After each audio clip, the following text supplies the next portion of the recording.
It's January 2024, 6 p.m. at the Wolfeboro Public Library. This is the meeting of the Budget Committee.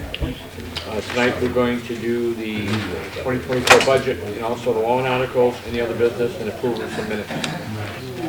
Okay, let's join me in the Pledge of Allegiance. Oh, can you grab the door, Steve?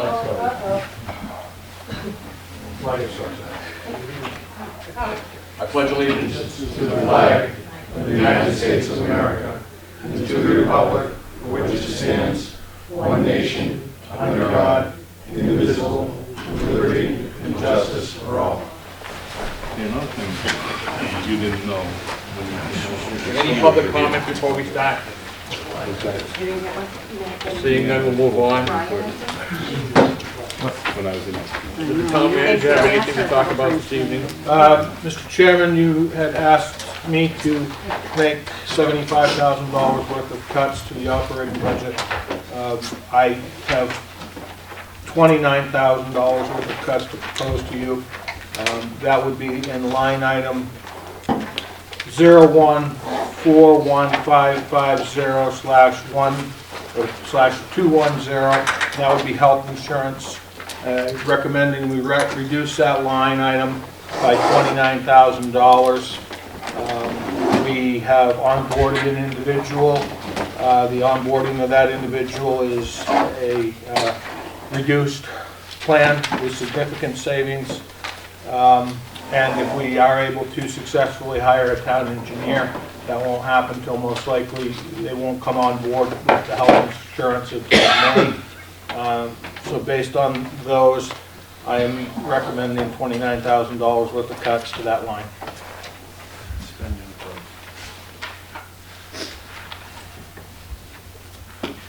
Can we get a motion from somebody for that cut?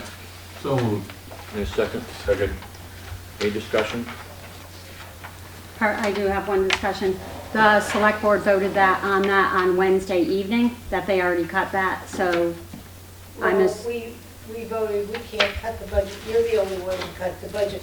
He gave us a bunch of areas, that was the one the board agreed on, and I made a motion that was the line and the amount. okay. We all set? All those in favor of the motion, please say aye. Aye. Opposed? Opposed. Okay, motion carries.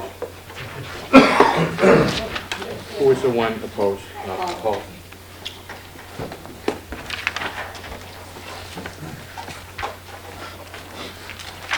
Okay, so the remainder you weren't able to find in the budget? I can find it, but I honestly, Mr. Chairman, that's this committee's job. Okay, we can do that. Just want to give you the opportunity for your input. Okay, let's jump onto the warrant articles. Okay, so you have in front of you a packet. I apologize, there was a printing error which took place. So we have a series of warrant articles this year. We have a few that are non-financial, but the warrant articles all in, minus the operating budget, is estimated at 75 cents per thousand of assessed valuation. In addition to the 65 cents that we're going to have for the new building, correct? That's in the operating budget, which is yet to be finalized. To build the new building, isn't the tax is going to go up 65 cents a thousand? Just alone on that, on standing alone. It's in the operating budget, so that is about estimated correctly, but it's not, the operating budget hasn't been finalized by this committee yet. Question? Yes. So it was your understanding that it was an additive of 75 and 65 or $1.40? That was my understanding from previous meetings that I had asked. Was that So your that's fault? not, that's not true, it's 75 cents. I've got to do some. No, 75 cents is, you'll see on page 2 of this, you'll see all of the 75 cents. The bond article is not in there. The second half of the bond article is not in there. These So- are new warrant articles that are presented to you So that today. may be half right. John. That may be half right. I mean, if it's 75 cents and the other half of the bond article is not in there, I thought I just heard Casey say something. I haven't taken out the bond yet. Okay, thank you. Oh, it's not in there. So that you could be half right. So the first half of the public safety building bond is in '24's budget. I have not borrowed, the town has not borrowed the second half, so it is not accounted for anywhere. Right. And So the how second not- half, if I could, John? Yeah. And the second half is going to be how much, Casey? Roughly? Roughly about 6 million. 6 million? It depends, we were hoping to get grants, I haven't heard of any yet at this point, but So just for giggles, the 6 million that was for the Pop Wayland, roughly speaking, how much was that on the tax rate? If you don't have the number, that's I fine. don't have that number. Don't have the number. So John, you're half right. So, Paul, these numbers are very speculative because we don't know if we're going to have a revaluation yet. We might have a reval, we might not have a reval. If we have a reval, then all these numbers go out the window. Because if we go up in assessed value, if we go up over $3 billion, Yeah. the tax rate comes down. Instead of 4 cents per $100,000 spent, it'll be down 3 cents per $100,000 spent. So this is all speculative. So could I, Yeah, go ahead, Paul. so why are we here? Well, What are we doing here? we're here It's all because Westland? because we have to go through our, what we have to go through by law. By law. There's no law that says we have to do this, and you're telling us. Yeah, there is. I don't Yeah, there is. necessarily agree with what you're saying, though. I heard John make a question that said, do we have another 60 odd cents to come? The answer is yes. That's all I heard. All this other stuff about it being speculative scares the bejeepers out of me. And we can't go to the voters and say, this budget is all really speculative. Well, it's based on our assessed value right now. That's all we can do. I've said what I have to say. Okay, go ahead, Jim, I'm sorry to interrupt you, but So this is a summary of the warrant articles in front of you. We've pared a lot of these down significantly. So I guess first one will be your operating budget, which is yet to be finalized. Once we have that finalized, we'll tie this in. I would assume that would be after tomorrow evening's public hearing. So your next warrant article is Port Wedland drainage upgrades, additional funding, to see if the town will vote to raise and appropriate the sum of $1,200,000 for the purpose of securing drainage easements in Port Wedland and for engineering and construction of an adequate stormwater drainage system.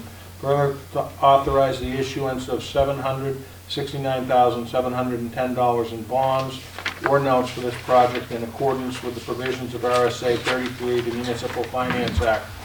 Also, to further authorize the Board of Selectmen to issue, negotiate, sell, and deliver such bonds and notes and determine the rate of interest thereon and the maturity and other terms thereof, and to authorize the Board of Selectmen to participate in the State Revolving Loan Fund, SRLF, RSA 28614, established for this purpose, and to allow the Board of Selectmen to accept such monies as become available from the federal and state governments, and to authorize the Board of Selectmen to take any action or pass any other vote relative thereto. This project was approved by the voters in 2022 in the amount of $430,290, warrant article 14, with $231,203 in bonds and notes, and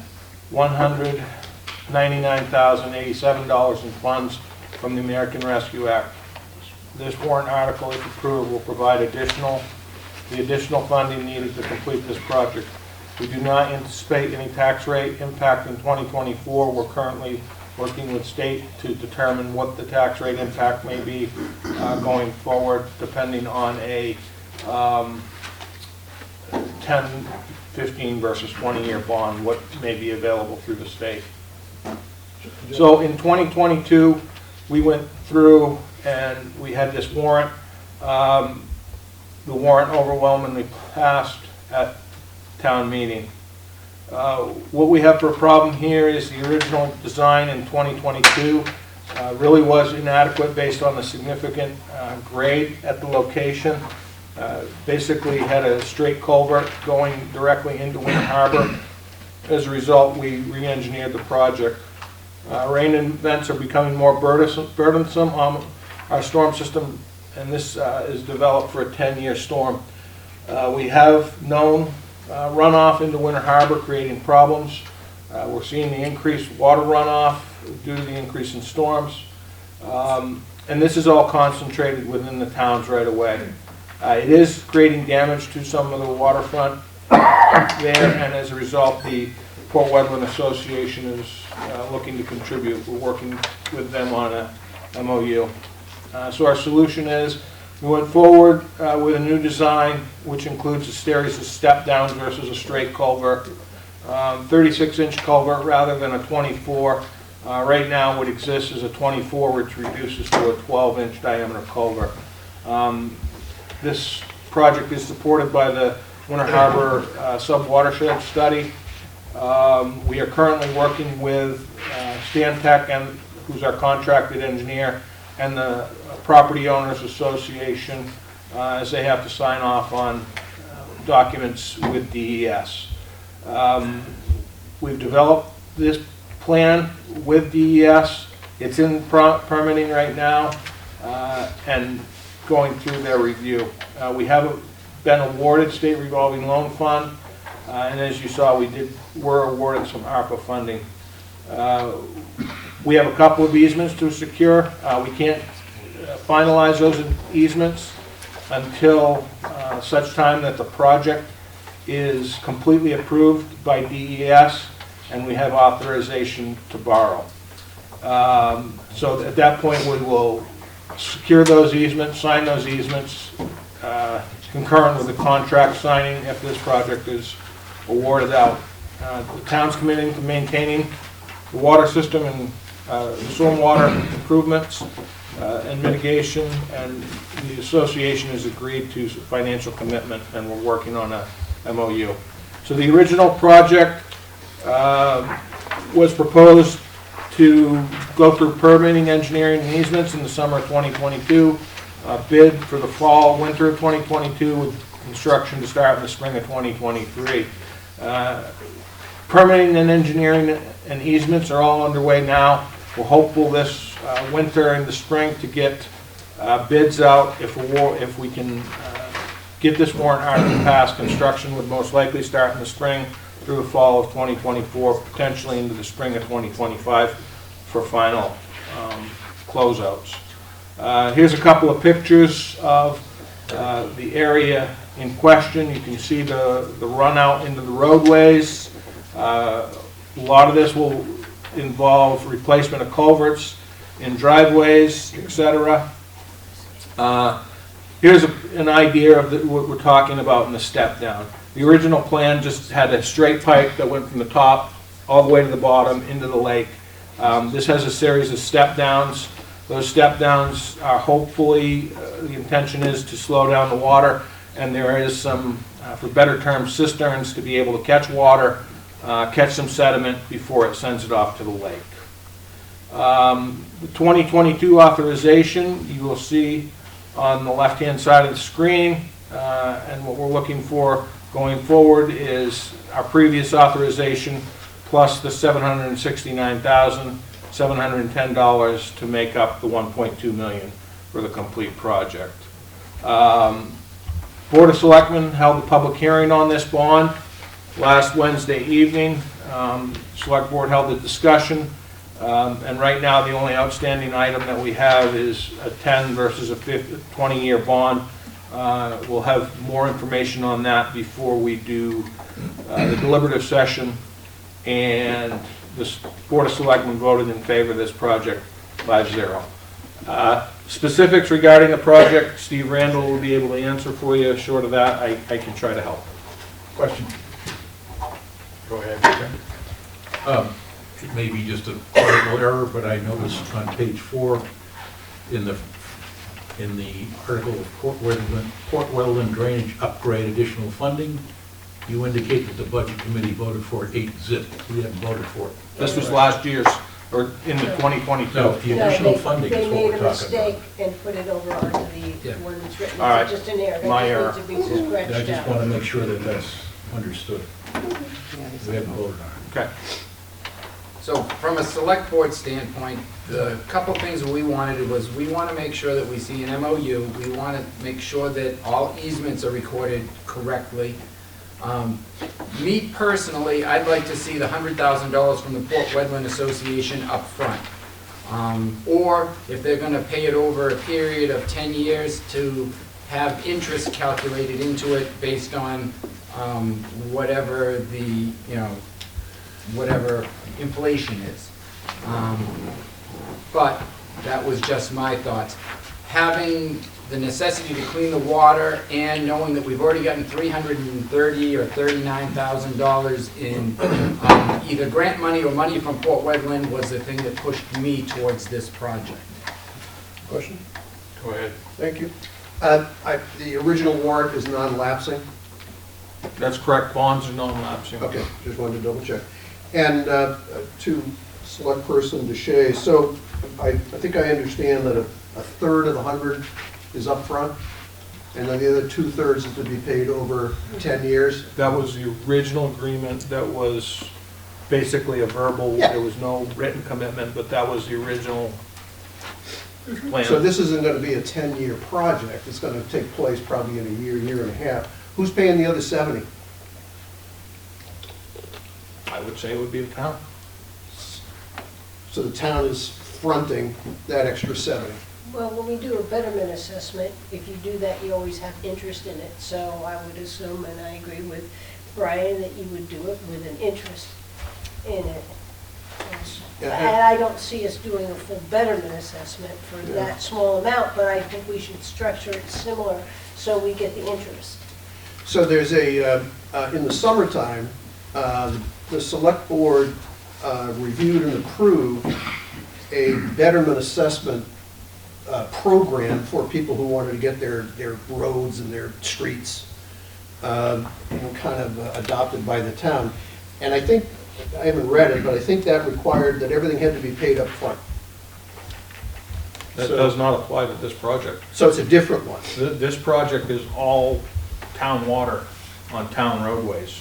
Okay? They are looking for some work to be performed, which I do believe will involve a replacement of some culverts and some driveways, and I believe a parking area for them to be able to access the waterfront and a few other items. Steve, can you speak to those for me, please?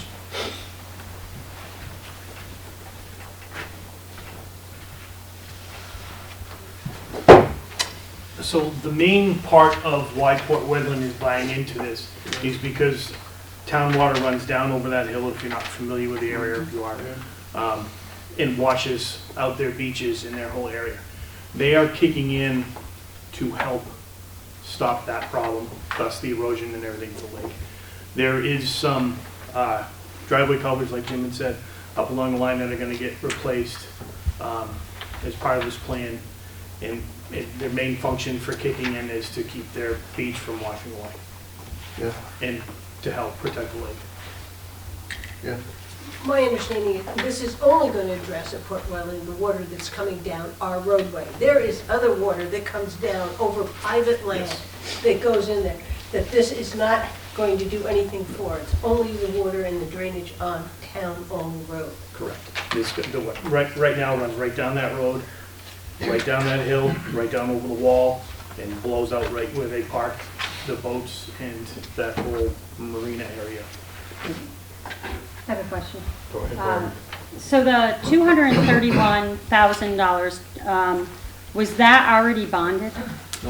We still have that authorization to To borrow. bond, okay. So I'm gonna go back to that 100,000. When I add in that 769, 710, that 231, 203, and the 199 ARPA funds, I'm up to the 1.2.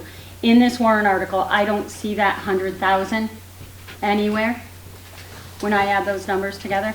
Could you please tell me where that $100,000 is showing? That No, the 100,000 wouldn't be coming for future years, so you can't count. So we're gonna do a project again where we don't have stakeholders giving us the money up front.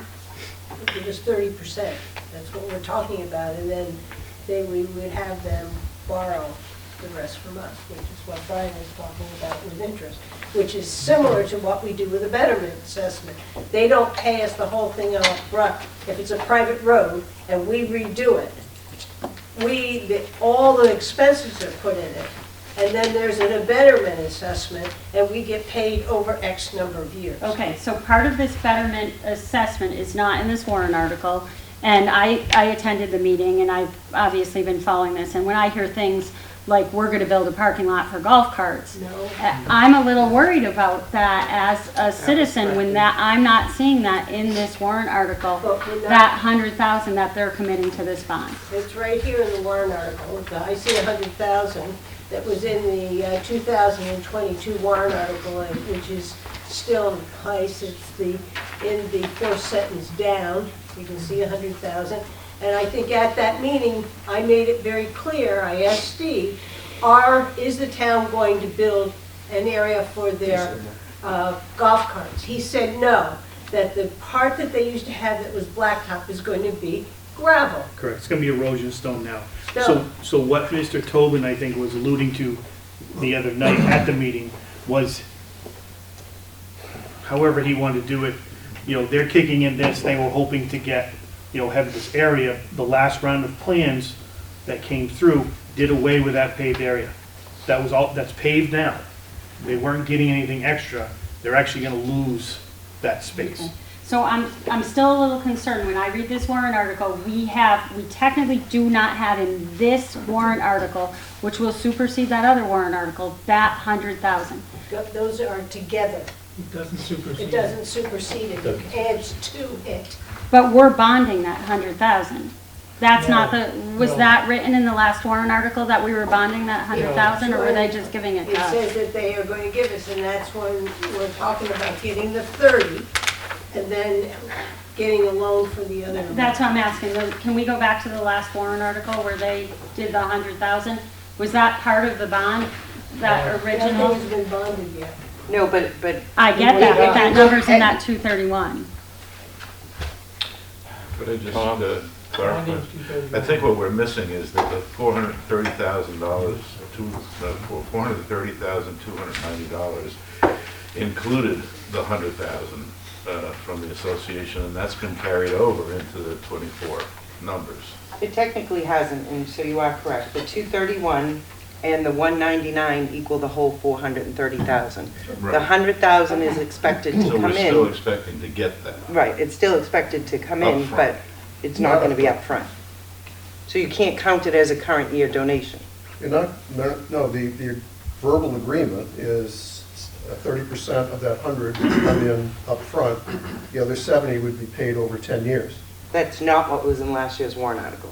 No, I understand. Even but if an MOU was off to the side, which I don't believe it let's just was. clarify what's going in front of the voter this week or next week. Or So whatever. do we not have the MOU? We do do not. not have an MOU. In fact, I just saw the MOU at the other meeting, which was a draft that the board has never seen. So it's 100,000 is what we have, and they would like to do 30, and then the 70 over, and no length of time, no interest, nothing. So I think the voters, I mean, I'm speaking for myself here as speaking for the voters, I think the voters would probably need a clear MOU so we don't end up in the same situations where we're funding projects and we're not going to get. You will be funding.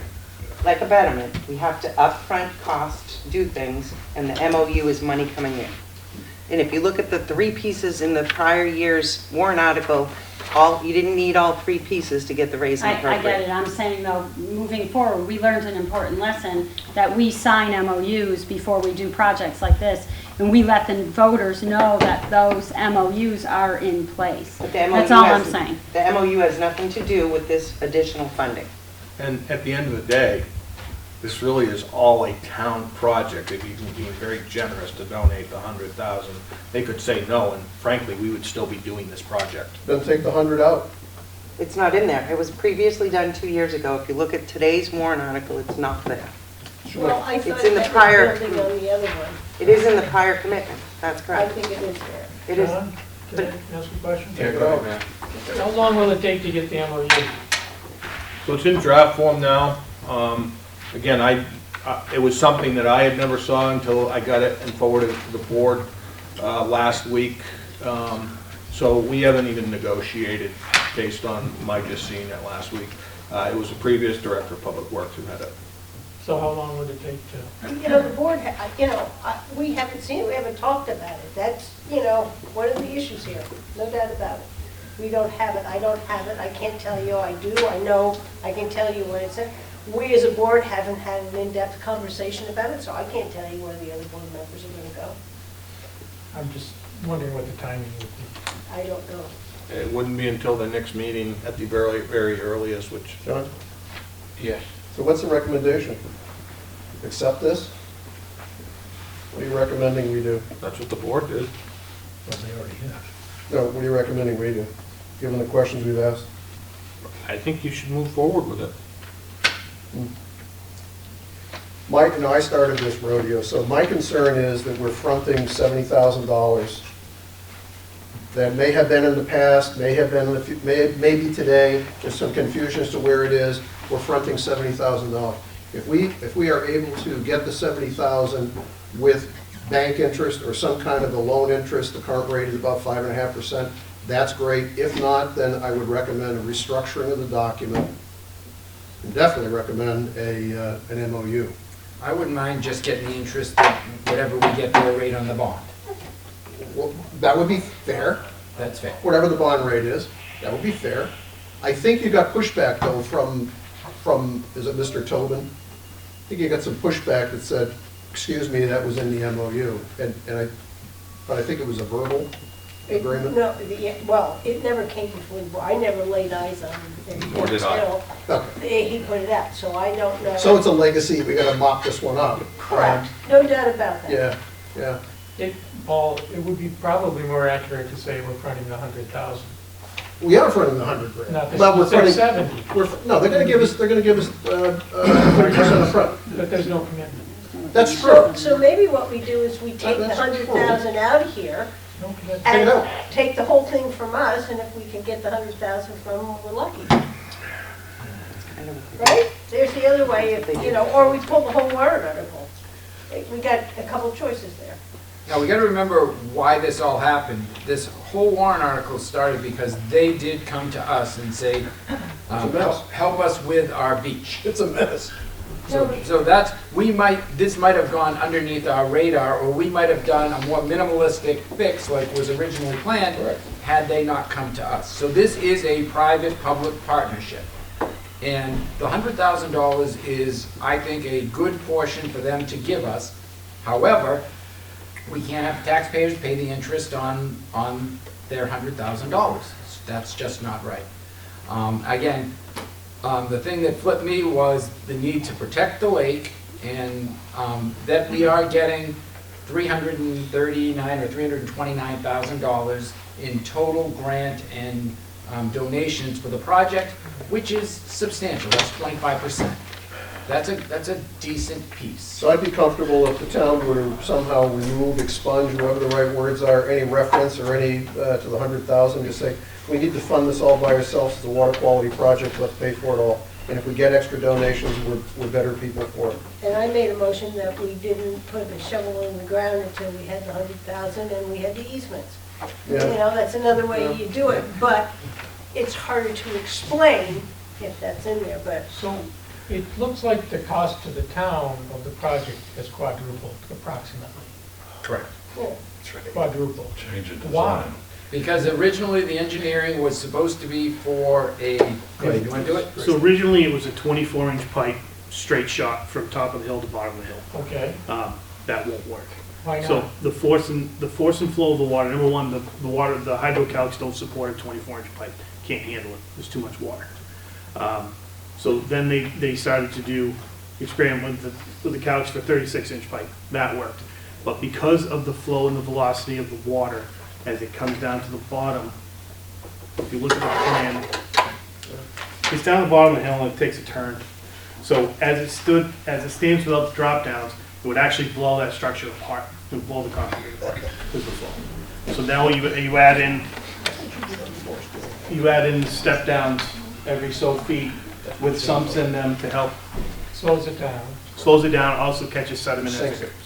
So in a nutshell, the original design was more of a, that looks good, that's what we'll do. This is a fully approved DES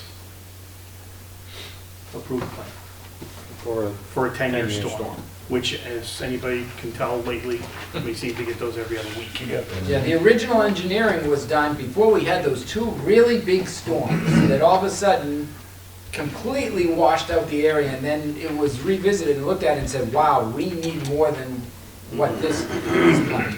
You did get a new engineer then, right? Correct. I have a question, just, and I know this is a problematic area that we have to fix. We cannot let cyanobacteria in that area and the part of the lake, and this is a big cause of it, the phosphorus running down the hill off their lawns and everything else.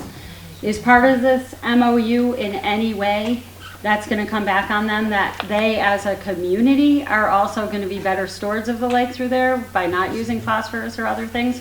Or are we just gonna do this? It's all on public land. I mean, if, There's only a little piece that goes on private land. If you Right. look at that whole thing, they can't, my personal opinion, I could be wrong, they can't attest that we're gonna do a great job keeping those things clean. Correct. We're going to. I know you are, but they can't Yes, attest that we're point, gonna. yeah. What would happen if you put it off for a year? Lake gets dirty.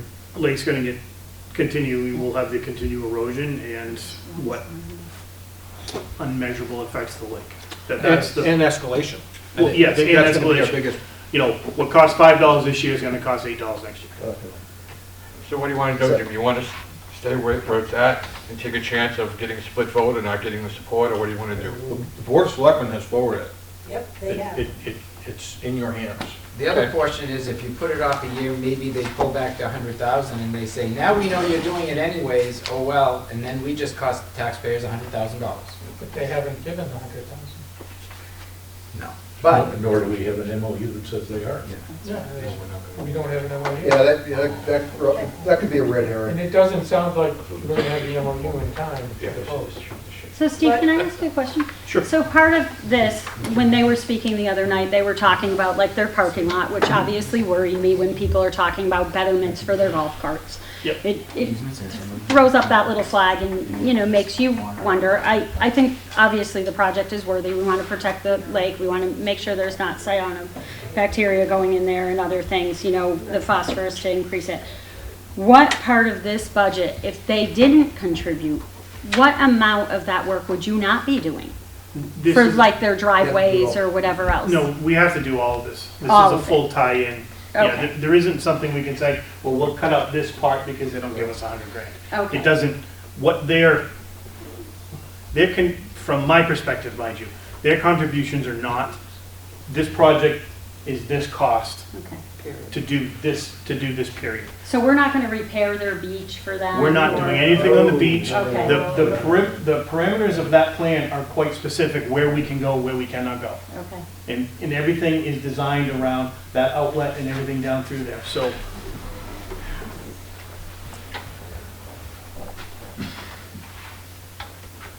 So right in through here, so this isn't necessarily an updated version, but right in through here is the area he was talking about with his golf carts. Okay. All right, so now because of the last round of updates to the plan, this isn't paving anymore, this is all erosion stone. Okay. To help slow down any other erosion that catches from through here. So that is what he was talking about. What they first thought was going to happen here, when they agreed to this 2 years ago versus what it is now, is nowhere near the same project. So, as you said, it was 400, now it's 1.2 million. So they thought they were gonna get, you know, it was gonna look the same, little this, little that. Well, now we're coming all the way through here to handle all of this. now DRA allows, I would say that we could amend this warrant article to require an MOU and easements be in place. An MOU for a $100,000 donation and easements in place before it is funded. Well, if that's what you guys want to do, go ahead, we're gonna move on. I mean, that has to be, at this point, I think that has to be done in the deliberative session, I believe. I mean, the warrant articles are, You've already passed the warrant article. Just one last one, Joe? Yeah. Was that Linda, you said that was you put on the table, was that put on the table in the form of a motion, or just as and it was defeated? No, why, I didn't do in the warrant article, but I said that nothing would go forward until we had the MOU and we had all easements. They couldn't put a shovel in the ground, they couldn't spend any money until we had everything in place. So just for clarity, that was put on the table, it was voted and affirmed? Yep. So then adding language to the warrant article is an academic exercise. Well, it would be- The select board has already decided that nothing happens until you get the cash in hand. Correct. It's done, right? No. Could change. The warrant article stands on its own. Okay. Okay, let's move on. Go ahead, Jim. okay, so, just for clarification, John, we go through these tonight, and then you'll vote on them tomorrow? After the public hearing, yes. Okay, Yeah. just wanted to make sure. Yeah. Town road upgrades, to see if the town will vote to raise and appropriate the sum of $700,000 for the purpose of upgrading and engineering for town roads and drainage systems. This appropriation is non-lapsing pursuant to RSA 32.7, Roman numeral 6, and shall lapse on December 31, 2025, upon completion of the project, whichever occurs first. Estimated tax rate impact for 2024, 29 cents per thousand of assessed valuation, recommended by the Board of Selectmen by a vote of 5-0. We currently have 57.5 miles worth of roads, 53.5 of that is paved, 14 miles of gravel. A lot of it has inadequate base and drainage, and we're seeing significant amount of travel on our roadways, and climate is contributing to our roads wearing. 2024 town road upgrade plan represents $700,000, which is a $580,000 reduction as compared to 2023. How is that possible? Last year we raised and appropriated $850,000. That was through unassigned fund balance, which we will not be doing this year, and $430,000 through the Green Street project, which was a standalone warrant article.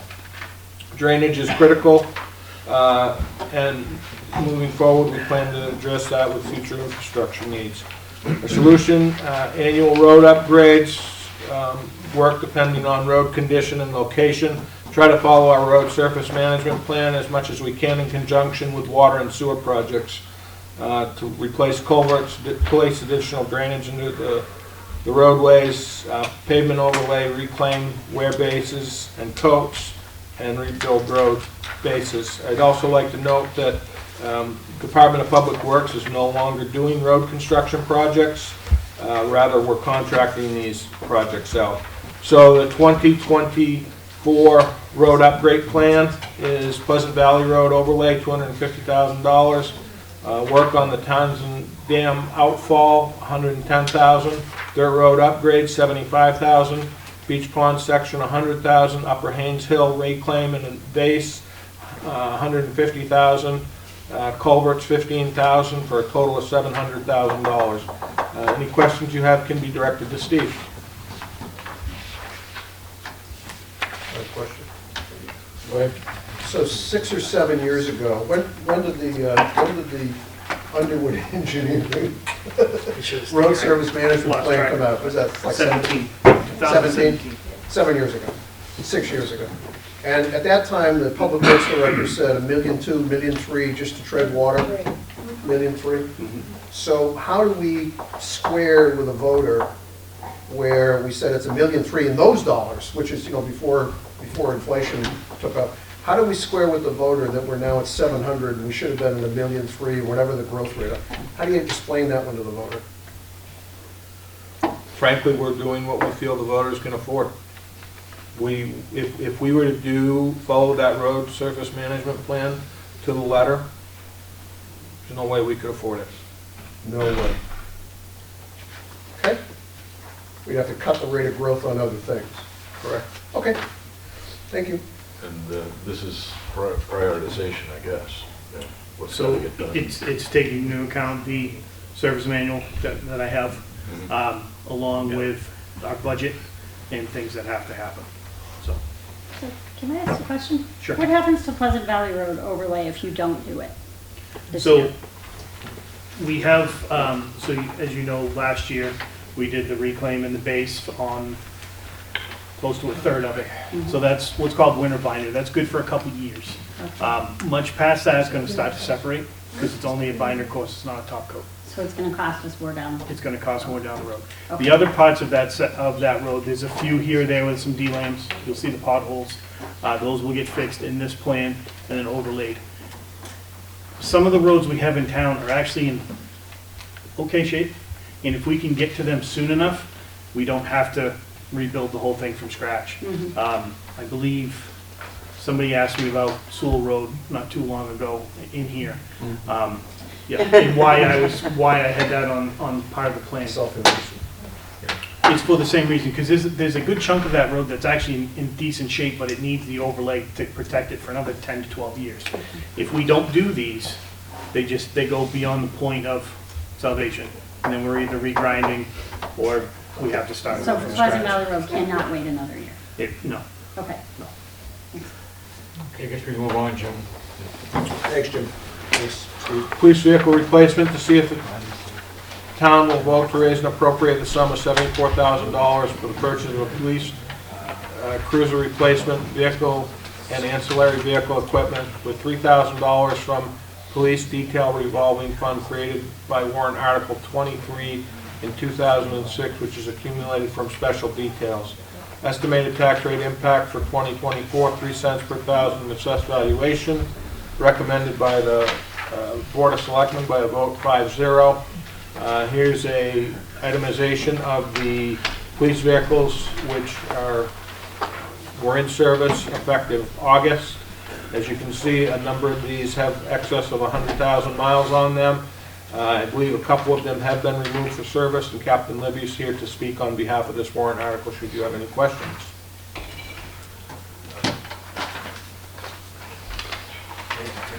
Any questions?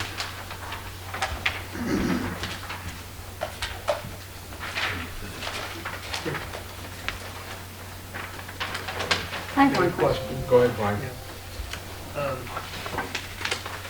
What's the average income for the revolving funds on a year-to-year basis? Last year, they were able to use 10,000 to offset the price. What we'll do, last time I looked, it was at 3,000, but for the deliberative session, is there more, if there's more because they've collected more, they would make a recommendation to change it. So last year, it was up to 10. Last year was, and is that, I realize that it's based on outside details and that can change from year to year, but, 7, 8. yeah, over the past several years, is 10,000 a high number or low number or average? Yeah, I don't have the history of it. I think it's a high number, to be Yeah, I honest with you. think it was like 7, 8 grand a year, 9 grand.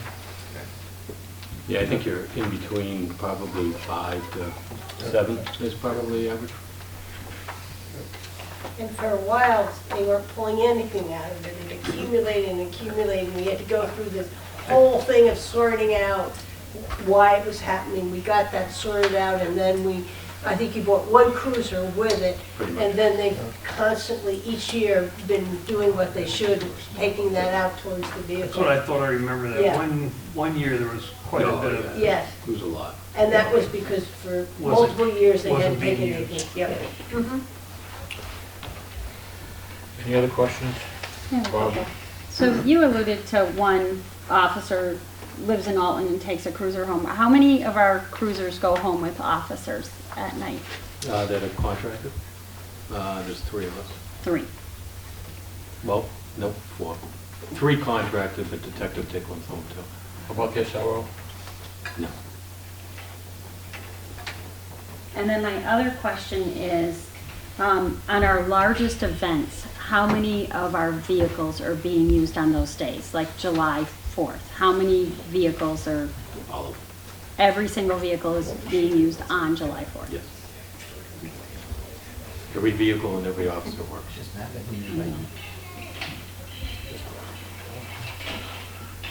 More of a question, John.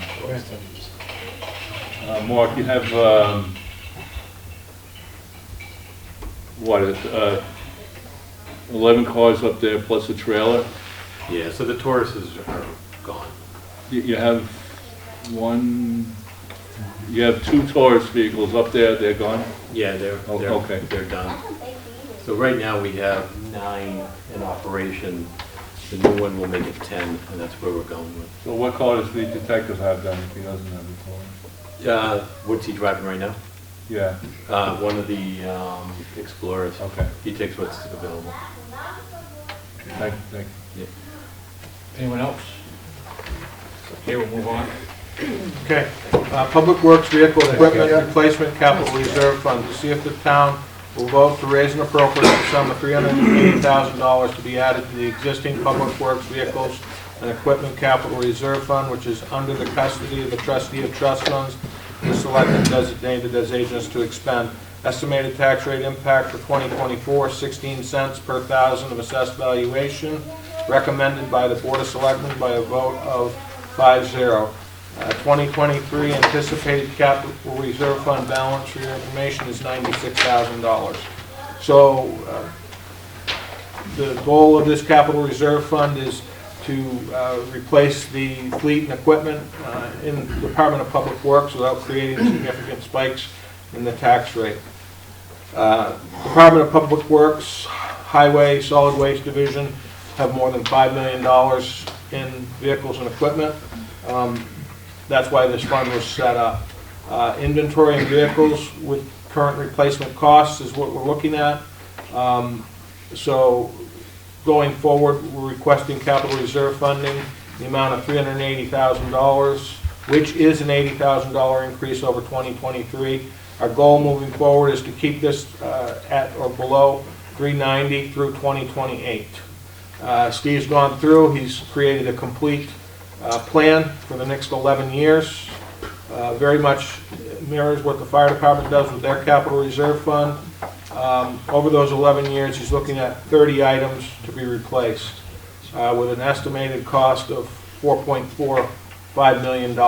That's in today's dollars. So in 2024, he's looking at a replacement of a 6-wheel dump truck, estimated at $270,000, and then a joint tractor purchase with the Department of Water, which would be $50,000. So we're anticipating spending $325,000 this year. The first vehicle being replaced is HD7. It's been in service since 2004. It has an excess of 155,000 miles on it. We've already rebuilt the motor, approximately 2018, and the body replaced in approximately 2016. This is assigned to the South Wolfeboro area, which includes Pleasant Valley Road, Middleton, Springfield Point, Oakwood Road areas. Second vehicle being considered for replacement is the HD16 tractor for the Department of Public Works. It's been in service since 2011, has in excess of 15,000 hours on it, and we're looking at a shared purchase with the Water Department on this.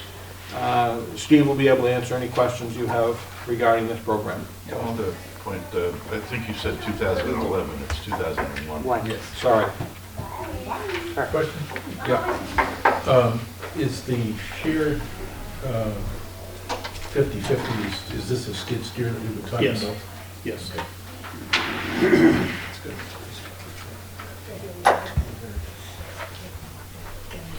So Jim, some of the money's in the budget itself, in the capital. The only money in the budget would be the Water Department portion. 50,000. The 50,000 in the Water Department portion, which was contemplated with the water rates, which were just adjusted for 2024. Where's that going to be kept? So summertime, it'll be kept at highway, wintertime will be at the water plant. Or if the water plant needs it in the summer for some reason, they'll take You it. guys got a trailer to move that thing around with? Yes. Where's that one there? That does look like a town garage. Where is that? That's at Bob Whale, and that's the Okay. one that we're trying to use. So it's broke down again. How long's it been up there? We moved there a month ago, Chuck? Yeah, about a month ago. About a month ago. So what have you been using instead of that? Who, us? Yeah, We or don't whoever, use- the water department or whoever. So they don't use it in the in the winter. We don't use it in the winter. Okay, thank you. Question, yeah. Steve, I can't, we couldn't read your schedule. I really don't want to get into that whole schedule. But do you see it leveling off a little bit? Have we got some priorities that we need to replace because we haven't done the job So, recently? So between- I guess the front end of your schedule, is that kind of heavier than it might be when things level out? No, so right now between 24 and 29, Yeah. it changes $10,000. It's gonna be 380, be 390 through the next end of the decade. Okay. Thank So you. the whole, if you can, the whole theory of this is, for example, next year, I'm asking for the 380, I'm gonna spend 325. The next year, I'm gonna ask for 390, but I'm gonna spend 420. So the whole point of the capital reserve, obviously, is to keep it in there, the level ask, and then I can do this. I can spend in as much or as little as I can get by with Yeah. to keep that level funding through the next round. I got you. But from an equipment point of view, you don't see this as being an accelerated upfront load because of No, so. negligence, if you will. I don't like to use It's not, that term. no, it's not negligence. Unfortunately, as the newer technologies come through, which is fantastic, it's great, it does not like salt, it does not like a lot of things. So more sensors, more computer, more everything, the longevity of this stuff is not like it used to be. If we had 1990s, Ford LA1000s, they'll run forever. Right. This stuff doesn't do that. It's not made to last, Right. Thanks. unfortunately. Okay. Jim, could you email us that slide? Just so we can read the numbers, number 21? I will do that. Certainly. Thank you. Thanks, Steve. And this was all through CIP as well. This sheet is updated, but we will get that off to you. Actually, I thought we had this one. It's in here, but I can't read it. No, I Yes. thought, okay, I'm sorry, I thought it got emailed to you last week separately. The squint chart. I did, but I don't think I did. That would be a handy thing to have if we could get it forward. No problem. Jim, if these numbers were to be changed, could they be changed during our public meetings morning? And then they go back to the selectmen? How would that work? I think these numbers, the only way they can be changed at this point is on the floor at the deliberative session. I will confirm that, but I'm pretty sure that that's the only place that they can be changed. Okay, let's move on. Including the language on a warrant article too, I think, right? Yeah. My understanding, Yeah. once they forward it, that's, Pencils down. yep. Yeah. Building maintenance, capital reserve fund, to see if the town will vote to raise and appropriate the sum of $50,000 to be added to the existing building maintenance capital reserve fund, which is under the custody of the trustee of trust funds, with selectmen designated as agents to expend from this capital reserve fund. Estimated tax rate impact 2024, 2 cents per thousand of assessed valuation, recommended by the Board of Selectmen by a vote of 5-0. 2023 anticipated capital reserve balance, 51,000 when we closed out the year.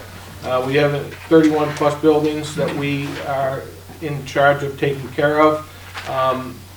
Buildings are maintained through their operating budget, however, there are items that occur that are unexpected, such as HVAC systems, roof repairs, plumbing, and these repairs often become costly and would put a negative impact on departments' budgets.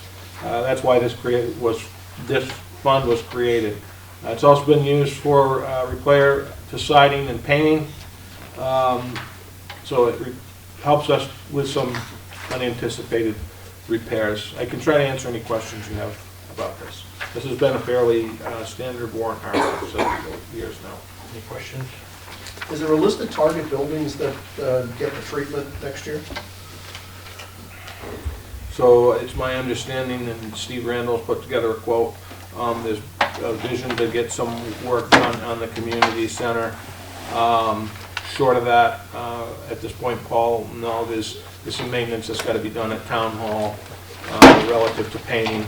We were able to accomplish this past year, 2023, we were able to put a new deck around the railroad station. Right. We were able to paint dockside parking lot, or dockside restaurant, and get a couple other small repairs done. I just, Well, for example, do what you gotta do. again, this morning, we came into the office and the heat was out. You know, so I don't know if we are going to be running into a issue with one of the boilers at Town Hall. So I parsed this in two directions. I was good except for this, that in addition, this fund is used for siding repairs. You started with the building systems is limited to, that sounded like stuff happens, we've got to fix it. If we left it in the operating budget, it would croak somebody's operating budget. That makes a bunch of sense. In addition, we're going to do siding repairs and paint. That sounds like that's an operating budget issue. Sure. You know, I'm just trying to figure out what the target is here. What you're trying to, who gets the treatment? If this is for emergency stuff, then, or the you-know-what-happened stuff, then we'll call it the you-know-what-happened stuff reserve budget. That is the bulk of it, yes. But, you know, as this accumulates a balance, if there's a project that is deemed worthy of it, Board of Selectmen may authorize that to take place for said project. Got it. And Thank you, Jim. there's 51,000 in there now, we'll have about 100,000. It's not like it's a big amount of money to deal with 51,000. Okay. I guess we can move on, Jim. Water resources non-capital reserve funding. To see if the town will vote to raise and appropriate a sum of $50,000 to be added to the existing non-capital reserve fund, which is under the custody of the trustee of trust funds with the Board of Selectmen as designated as agents to expend from this non-capital reserve fund. Estimated tax rate impact for 2024, 2 cents per thousand of assessed valuation. Recommended by the Board of Selectmen by a vote 5-0. 2023 anticipated capital reserve fund balance $136,000. This is a fund that we use to get some engineering done to help us offset with some grants, and it's been very successful. Linda can probably answer more specific questions to this as it's heavily used by groups of Wolfeboro waters to move forward with grant funding. Yeah, one of the places we're looking at is when this Route 28 project goes through, there are retention ponds. They showed us 3. They thought they only could do 1. They weren't sure, so we may need some money for that. We're doing some work to try to address the issues that are happening around Whitegate. And Russ Pond had the beaver dams blow, and we're looking at some money to help with some of that in the future, and they're set projects, and they come out all the time. And one of the things we've learned is it's very important for us to address water quality. The Wentworth Watershed Association tried to get another 319 grant for Kingswood Acres, which is what goes down. They were not able to get it, so we still got a problem in the Kingswood Acres area. You know, I could go on, and we just kind of putting plans together and trying to keep on top of it and keep them on the forefront. But Route 28 is one we really need to keep an eye on.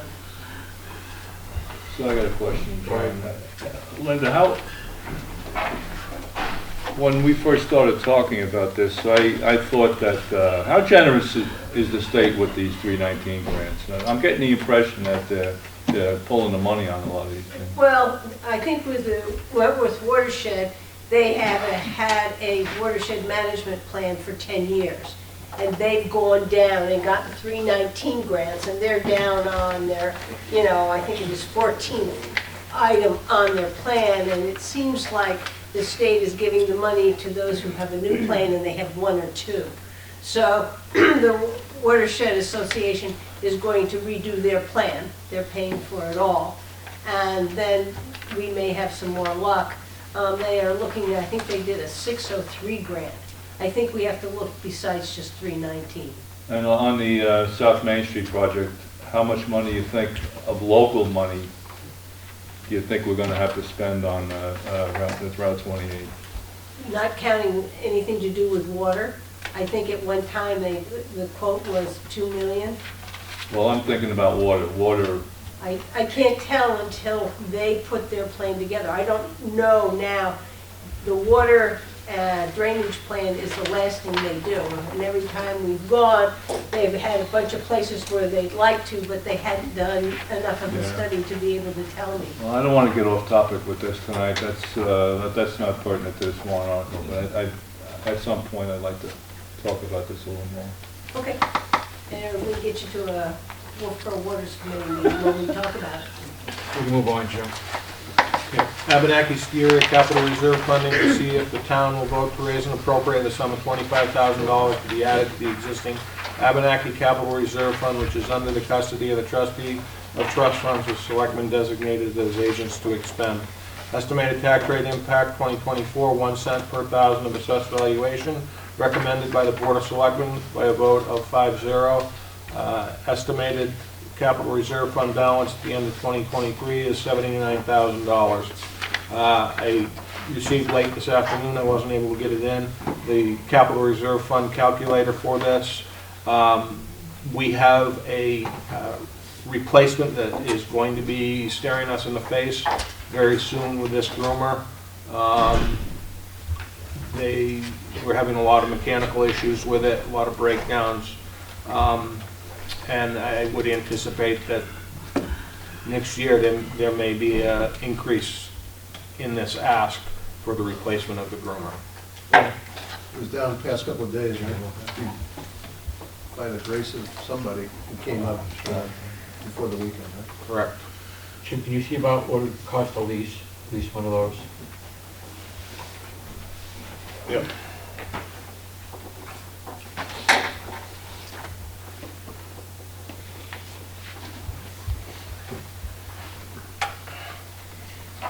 So we've agreed with that, at least in principle, it sounds like there's an agreement somewhere, John, I think, is saying that, yeah, that makes sense, we just gotta figure out how to pay for it. Yeah, and we can absolutely be prepared with lease options going forward. Reason I said it, because I know Ben's talking the other state areas who lease theirs, and they come and pick them up in the spring. Do you know who they leased them from, John? I can find out. Because that seems to me like a highly highly specialized asset that somebody who leases yellow metal, excavators and things like that would probably, I don't know, maybe, no.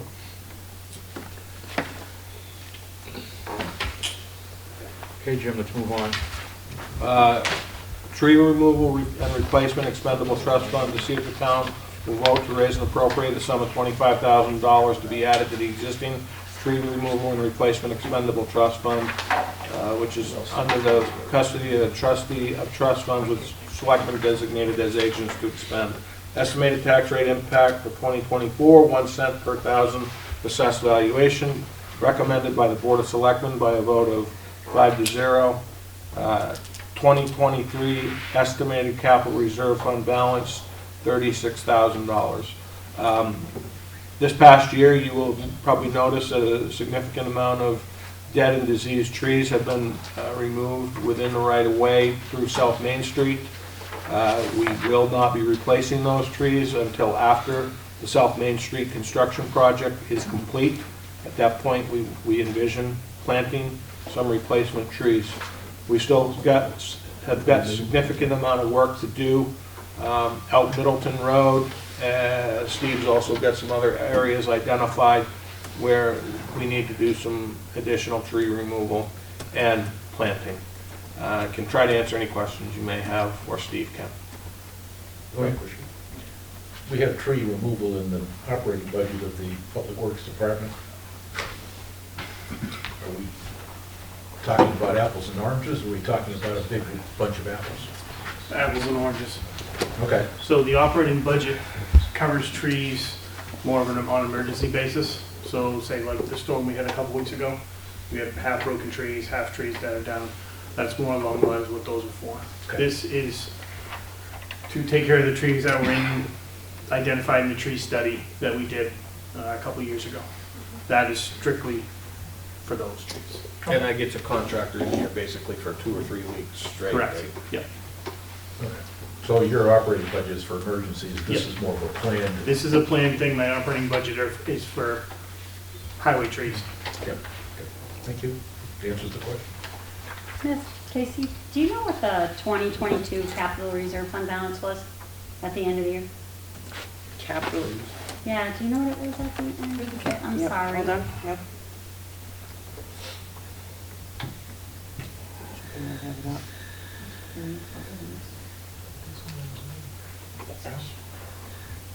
Did we appropriate more money last year also? I think it was established last year. It was established last year with $125,000. So 125 and we're down to 36. Thanks. Okay, let's move on.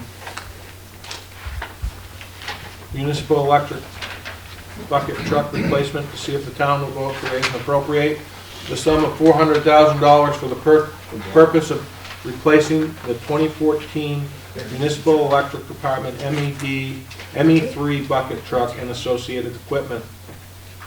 The amount of $400,000 shall be funded from the Electric Enterprise Fund. This appropriation is non-lapsing pursuant to RSA 32.7, Roman numeral 6, and shall lapse on December 31, 2025, or upon completion of the project, whichever occurs first. This project shall be paid by the Electric Enterprise Fund and will not result in any increase to the tax rate. Estimated tax rate impact 2024, 0 cents per thousand of assessed valuation. Recommended by the Board of Selectmen by a vote of 5-0. Municipal electric truck is reaching the end of its useful life. The electric department has 2 bucket trucks. They need to maintain 2 bucket trucks, critical to their operations. We do have a concern about long lead times, ongoing supply chain issues, and potential escalation costs. Solution is to keep these trucks on a replacement cycle of every 10 years. Replacement vehicles are built into the municipal electric rates, so there is no taxpayer impact. I can try to answer any questions you have, or can direct the question that I can't answer to Barry. I got it. Go ahead, Bob. Didn't Barry say he was looking at maybe a year or so at least? Wouldn't be a surprise, 16 to 18 month lead time. Okay. Yeah, thanks. Question about that. Oh, so I appreciate the long lead time thing, but didn't we have an incident about a year ago where we had a long lead time asset and we had to pony up 500,000 more? So That's how do correct. we ensure that that doesn't happen in MED? Based on the way that statute is made, I don't think there's any way we can. So there could be, There absolutely could and be. there's nothing in the contract that we could say, that's right, because they kind of got us, right? Because there's only a few manufacturers, just like there's only a few manufacturers of those red trucks. Correct. So it's kind of a hopeful that it won't happen, but it's not assured. It's not assured. Thank you. Absolutely not. Got it? Anyone else? Okay, let's move on. Maplewood and Highland Terrace water main installation to see if the town will vote to raise and appropriate the sum of $200,000 for the purpose of installing 800 feet of new 8-inch water line between Maplewood and Highland Terrace. This appropriation is non-lapsing pursuant to RSA 32.7, Roman numeral 6, and shall lapse on December 31, 2025, or upon completion of the project, whichever occurs first.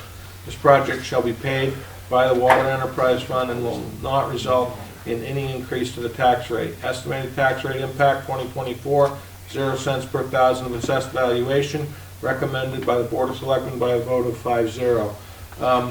This water line in the Maplewood area is currently a dead-end water line. It has a year-round bleed that allows water to flow for water quality purposes within the system. Contributes to loss of treated water in an area which we already have water runoff issues. Our solution is secure an easement across the private right-of-way for the installation of the new water line. Working through that process right now. New water line will create a loop water main, eliminating the need for year-round bleeds and reduce the loss of treated water. Improve water quality in the area and improve fire suppression capabilities. Costs are accounted for in the 2024 water rate study review as conducted by Underwood Engineers. Rod Dempsey, Steve Randall are here to answer any questions you may have on this project. Question? Yeah, go ahead. I just have a quick question. What's a looped water main? Basically, a dead end will go and it stops. This ties it into other areas in town, so it continually flows Okay. to turn the water I never over. thought that, I just, okay, thank you. Paul? Did I hear you say, Jim, we're going across private land? That's correct. So how does that work? Well, how do you take an easement? Yep, we haven't, they've construction verbally easement or a agreed with the permit? easement. Is that correct? The construction or a permanent easement? Permanent. Permanent easement. Permanent. there a cost to the easement? Not to our knowledge. No. They actually they want this done. It's probably at the roadside, right? Actually,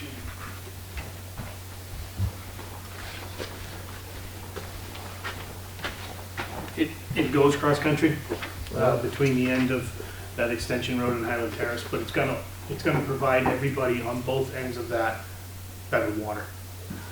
I was just asking a question about the nature of the easement. It's a permanent easement, it's gonna go across someone's property. Yes, That's fine.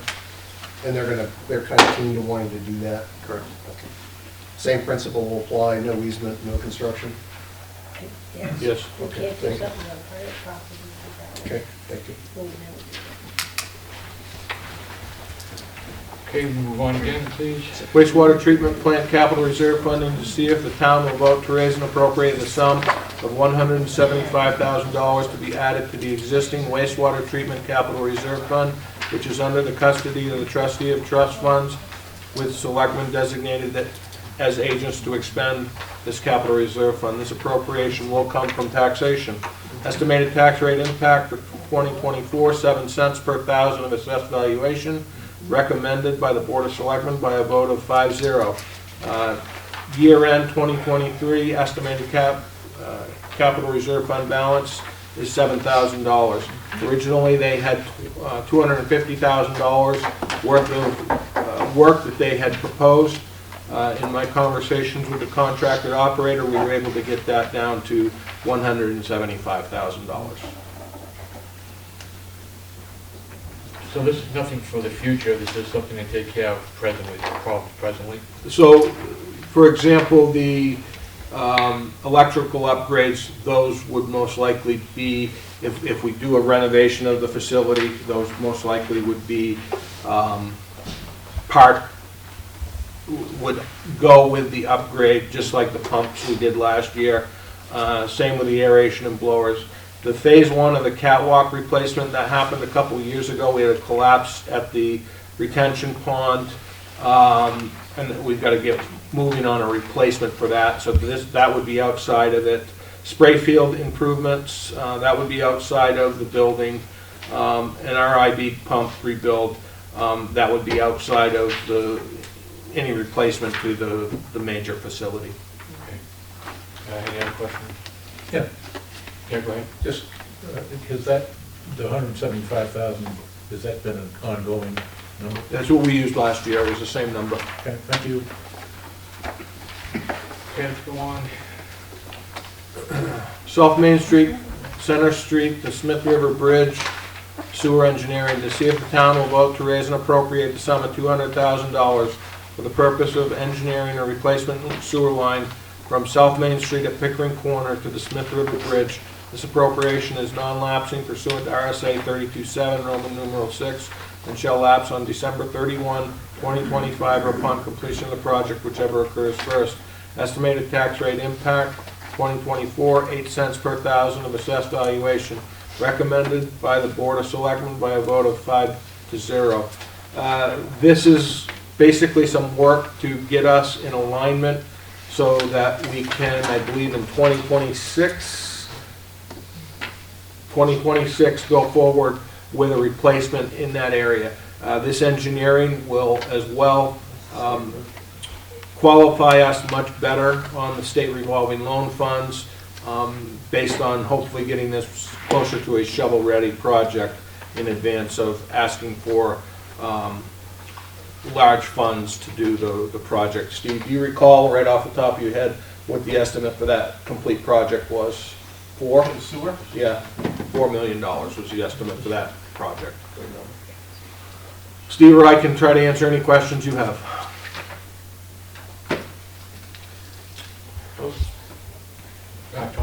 Yeah, I was curious, both on this warrant article and the one before it. I thought that these were embedded in, these kind of costs were embedded in the billing rates for people who were on the Excellent sewers. question. So the operating costs for the sewer department are absorbed by the sewer users. Where we have so few sewer users on the system, the town made a decision at some point that we would, as a general taxation, take care of the capital projects for the sewer treatment plant, because the users, there's no way that they could absorb those types of costs. Good question. So if I'm a water user but I'm not on the sewer, I'm paying the water and sewer rate on my water bill, am I not? Say that again? If I have town water, but I am not on the town sewer system, am I paying a sewer charge in my water bill? No. No, They're Paying on your tax completely bill. separate. with everybody else. Okay. So I am on town water and town sewer, therefore I get a combined bill. I'm not sure how the billing works for the Well, water. that's a question. Because if I'm using 100 gallons of water, the assumption is X amount of gallons are going into the It's a sewer. direct I get charged for it. relation. Correct, Okay. that's correct. My question to you is, if I am on the water and not on the sewer, do I get charged for that sewer No, charge? On my tax bill. How is that? On your tax bill. How is that found? How is that determined? you're not putting anything into the sewer, Yeah. so you're not charged. You're I putting anything understand into- that, but I'm just asking you if a water user is not getting billed for the combined charge like I am on Silver Road because we get both things going, okay? I'm out on the road where I got water in a septic system, Yep. okay? Who determines, or how is it determined that the guy on the septic system doesn't get charged for the sewer charge in the water building? I think when you sign up for it, there's a connection fee. That connection fee creates an account. That account is identified as water, sewer. If you don't sign up for or pay for the sewer end of it, there's no account, therefore there's no billing. That's my question. So that's how it's done. So I have The connection drives the double Right. the double bill, if you will. I have town water and we have community septics in our association. So I get charged a water bill, but I don't get charged a sewer I bill. understand. I understand, Brady, he explained it.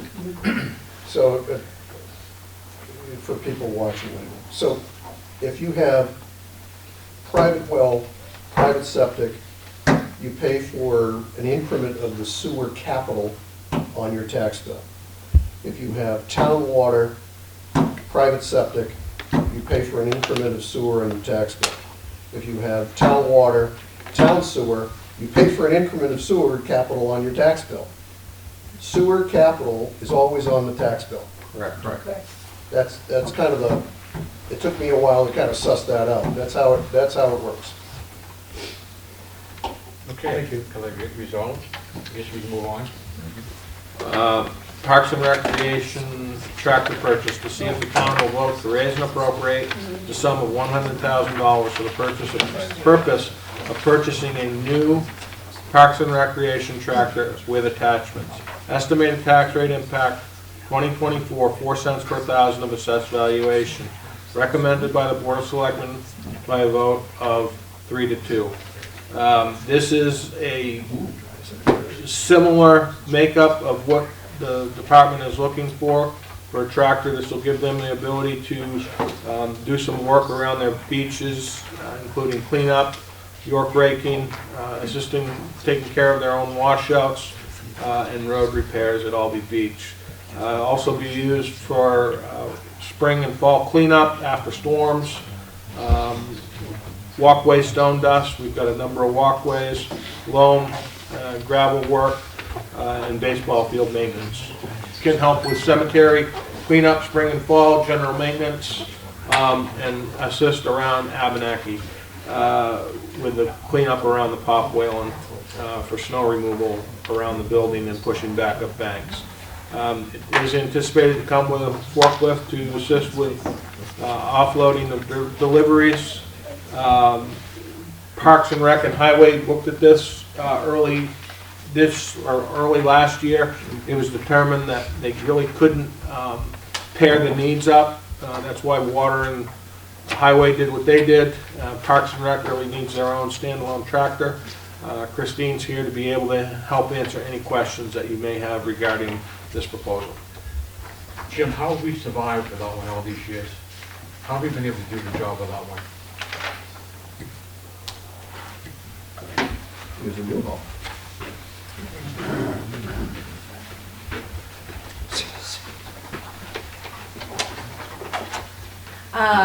We have partnered in the past with Highway to use their, whatever they had available. What has happened, we've found over years, especially since COVID and we started managing facilities more, is that it's not readily available when we need it. We've had a lot of washouts at Brewster Beach in particular that we had to take care of, that we had to wait until they were available to help us, or we tried to rent something. And then most recently with the Pop Whalen and the snow coming off the building, that has been an issue. We wanted to do the baseball field, we didn't have a piece of equipment. So I think when COVID hit, we weren't programming for a minute and we were managing facilities more, and so we noticed we didn't have what we needed in order to do that. And so it really is something that's come to light. We were gonna ask for it last year, it wasn't a good year. We're come forth this year. We did try to partner up, like we said, but it just wasn't a good match. And truthfully, we're trying to separate where Highway is doing the work for us and we're able to do our own work and maintain it because they have their own responsibilities. So that's why we're coming to you with this. You're turning into your own little construction company. You've got a dump truck, it's pretty heavy equipment. And I don't see how that's gonna look good going up and down Brewster Beach or Cary Beach, dragging a York behind it. One thing in particular is Cary Beach. We do have a nice group of people who are volunteers that help. If you've been to Cary Beach, there's a lot of debris that comes up every day. Every day we have to rake that beach. And it's in the water and it comes up every day, and what they do is they'll rake it and they put a big pile. We don't have a piece of equipment to move it, and so we're constantly waiting. So if you go by the beach, you will see a huge pile of debris just sitting there waiting for us to pick up and move. No wheelbarrows or anything like that? We have wheelbarrows, but we have to move it from the beach outside the location. Oh, I just wonder how we did it all these years without one. That's what I'm trying to figure out. I mean, my job is to bring forward what we need for our department. I was asked to bring everything forward what we need, and I'm bringing it forward. Okay. Go ahead. I think you touched on a subject which isn't going to get sorted tonight, but touched on a subject that it feels to me that we have an organization at the town where, you know, people are responsible for their own little buildings and their own little slices of heaven, and that just units up costs. And whether that makes sense or not is not for a discussion tonight. But I do have a question about the Albee Beach. We washed out Albee Beach last spring, and there was supposed to be a two-part curative to that. Part one was kind of, well, I don't know, there was a two-part and it was going to fix it. So We fixed it, and it did extremely well in the July 16th big storm in terms of washing out the beach. Yeah.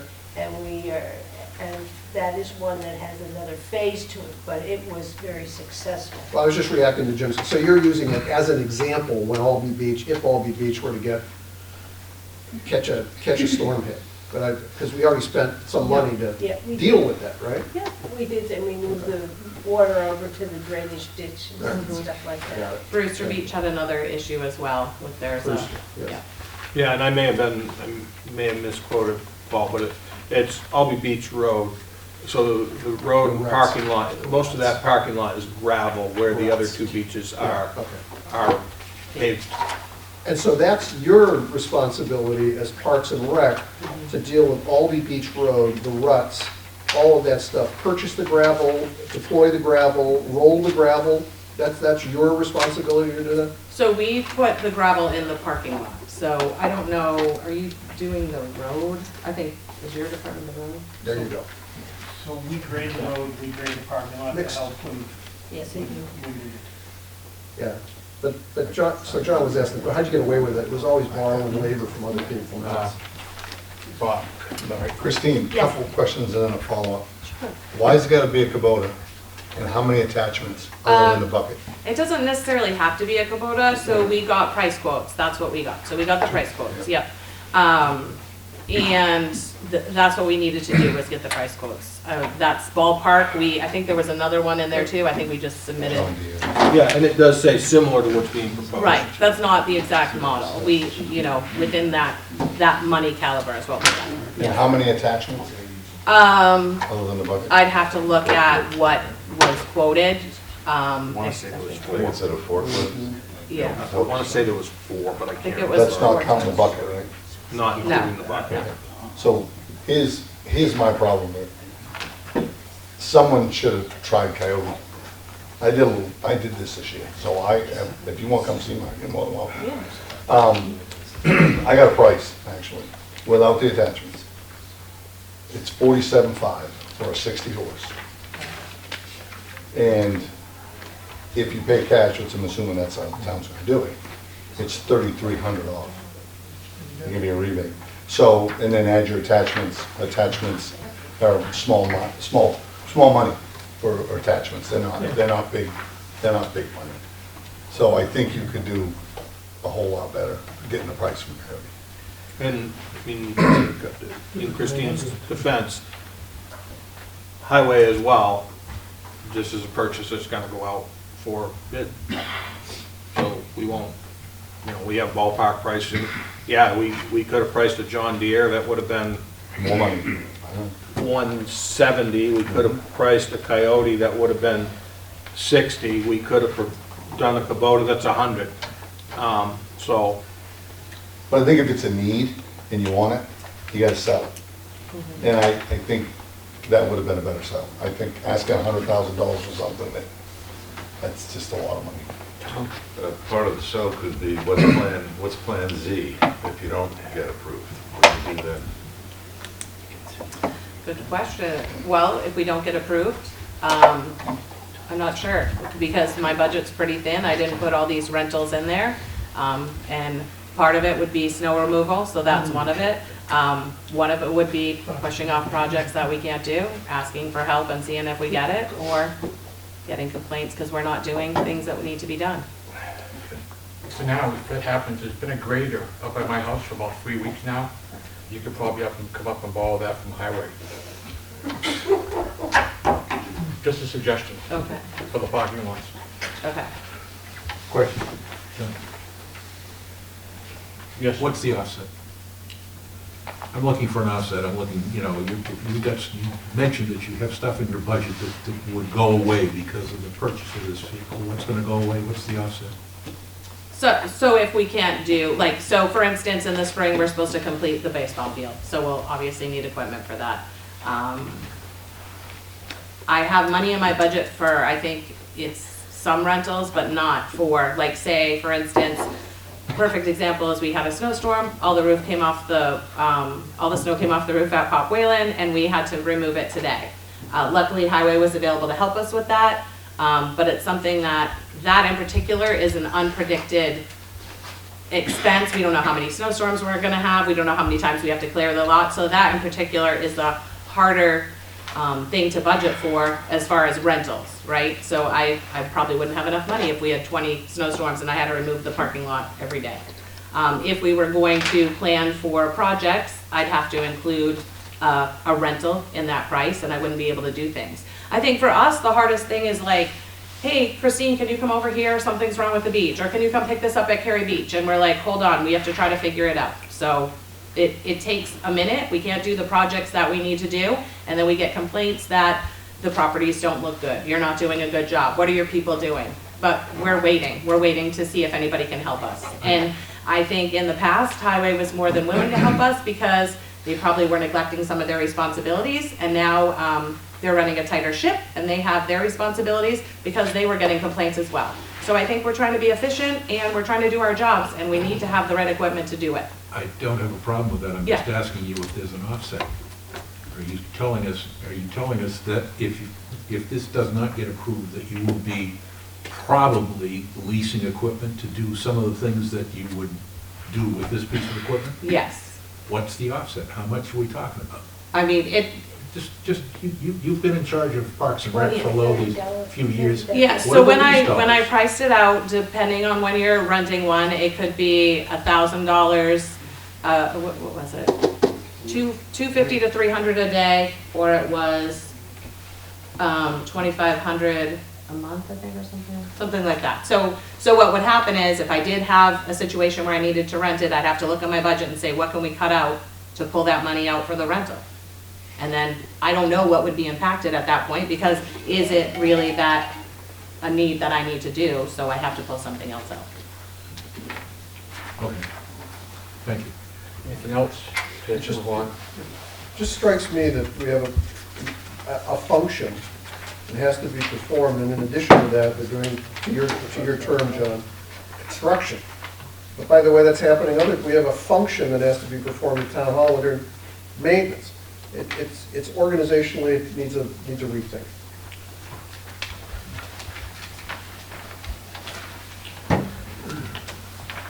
Would you like to know, Jim? As well as cost avoidance. As well as cost avoidance. Ambulance service evaluation, to see if the town will vote to raise and appropriate the sum of $20,000 for the purpose of hiring a consultant to evaluate whether the town should operate a fire rescue-based ambulance service or should maintain contracted ambulance service. Estimated tax rate impact 2024, 1 cent per thousand assessed valuation, recommended by the Board of Selectmen by a vote of 4 to 1. As everybody is well aware, we've seen significant increases in the cost of our contracted ambulance service. Worked with the chief over this past summer. We created a model for potential fire-based ambulance services. We took that to the Board of Selectmen through the months of August to October, and this is a major decision for our community going forward. So our solution is, we took that program to the Board of Selectmen in October. We had a series of recommendations. One of those recommendations was that we should have a third party review our current proposal for fire-based ambulance service. That would include interviewing community stakeholders, and the town of Wolfeboro should follow that recommendation. Our water department, our sewer department, they all use contracted services to give them a recommendation as to what they should do for their rates. This is a huge decision for the town of Wolfeboro, and we should have a third party come in and review what we've put together and come back with amendments and or recommendations to the Board of Selectmen so that we can move forward in one direction or the other.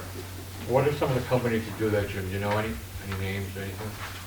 I know there's a lot of individuals who will do it. I know that MRI has consultants who do this. I do have an RFP that's all ready to go. The chief has reviewed it. This would go out for a request for proposals so that we could solicit from multiple vendors.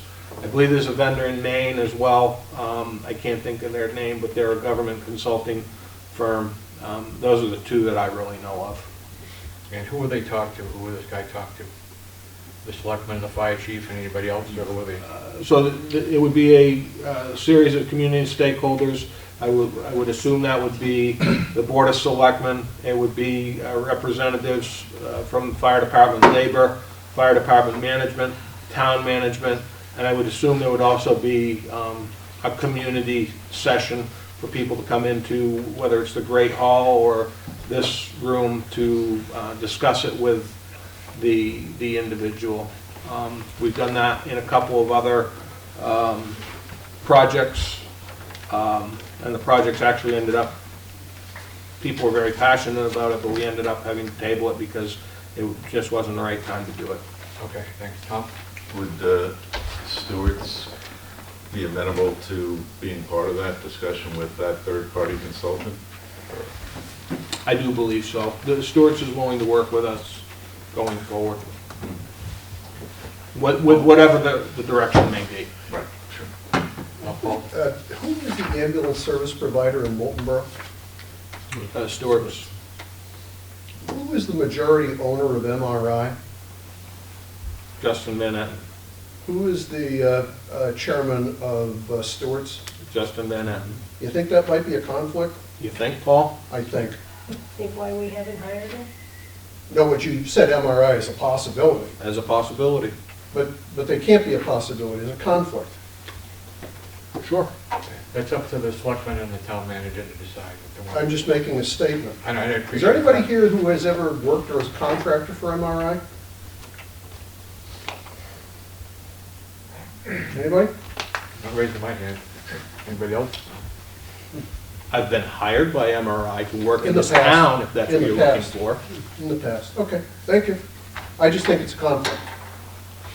I think that, and I'm with John, I think we as a board of selectmen can take a look at I that. hope so. I'm sure we can. Good. Okay, well, I guess we can move on. Thank you. So, Historical Society lease, that really does not apply to you. Jockey Cove Engineering, to see if the town will vote to raise and appropriate the sum of $20,000 for the purpose of engineering the drainage system from Sewell Road down the Jockey Cove side of Forest Road to the Cary. Map and lot number 228048. This appropriation is non-lapsing pursuant to RSA 32.7 Roman numeral 6 and shall lapse on December 31, 2025 or upon completion of the project, whichever occurs first. Further, to authorize the Board of Selectmen to accept monies as they become available from the federal and state government or through donations, and to authorize the Board of Selectmen to take any other action or pass any other vote relative thereto, and to authorize the town manager to sign any related documents. Estimated tax rate impact for 2024, 1 cent per thousand of assessed valuation, recommended by the Board of Selectmen by a vote of 5-0. Problem here is we've got documented water quality issues in Jockey Cove, those being E. coli and cyanobacteria. We're hopeful that the sewer extension will take care of the E. coli issue. We have a municipal culvert which is draining town-owned wetlands through an easement into Jockey Cove. We could go in and replace the culvert in kind, but we will not improve any water, make any water quality improvements. And if we want to do that, we have to have it engineered, permitting per DES. So our solution is to hire a contracted engineer to review options and follow the recommendations for funding in 2025 as part of the proposed budget. To give you an idea, this is a picture of the area in question. Forest Road is at the top of your screen. The green section is the wetland area. The yellow area is the culvert, which runs into that red catch basin, and then it dumps into Jockey Cove. It's my understanding that the roadway, before it was moved, kind of went in line with this culvert, and that's why the culvert is there and we currently have an easement. I can try to answer any questions you have about this project. Yeah, I just checked with Linda, but Dave Senecal mentioned at the select persons meeting that there was private land. Is that where you have the easement, Jim? Correct.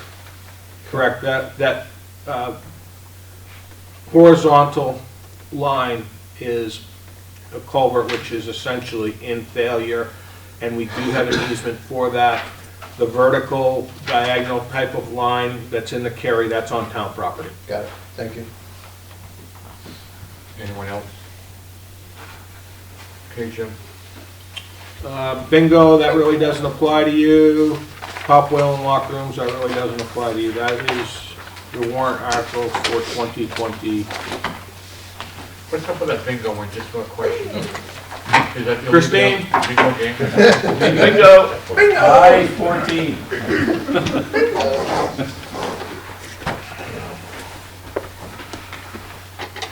The bingo is, other rec departments, where I came from in Milton, they offer bingo for seniors.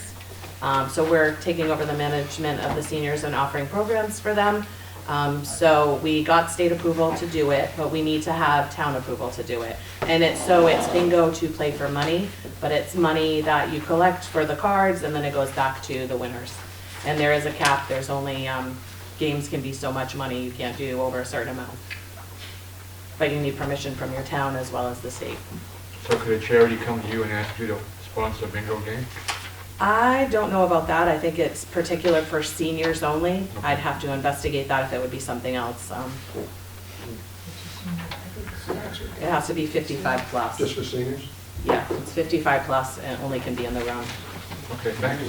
Any questions? So could a cocktail lounge come and have bingo for 55 and over? We ran last night Wolfeboro, and last year we had about 125, this year we had 250 people want to play bingo. So bingo, wow. So it seems to be something that a lot of people like. Okay, what else do we have for questions? Anyone want to come up with some suggestions to hit that $75,000 goal? Well, I already did. So just thinking, I can go to mine again. So just a point of order, I mean, are we still at 75 down, or? We're down to, well, 46,000. 46,000. We can find 37 in those parking lot attendants. I don't think you'll find much support for cutting people's salaries, Bob. It's not a salary, they're not hired yet. It's not a person that's already there. We also can switch those workers over to the docks. Those are policy questions though, so your job is to cut out financial dollars, whether they hire people or not. That's right. I am cutting the 37. Yeah. So the board, as elected officials, we have to talk about this stuff amongst the elected officials. And I understand inserting commentary, but it's really important to let the citizens who have representation here to work this out. Okay, you have some suggestions, Claudia, what you want to do? Well, I've already made motions. Do you want me to remake some motions? I would think if they get defeated, I don't know if they'll be passed the other night, but we need a line, it's a line item in the section of the budget. In case she does the MS 737. 737, she's going to have to identify that. While you're looking for that, I'll just make a suggestion. Jim, on your default budget, under the executive, you indicated that you could take a decrease of $9,074. Is that still possible if we were to take that out?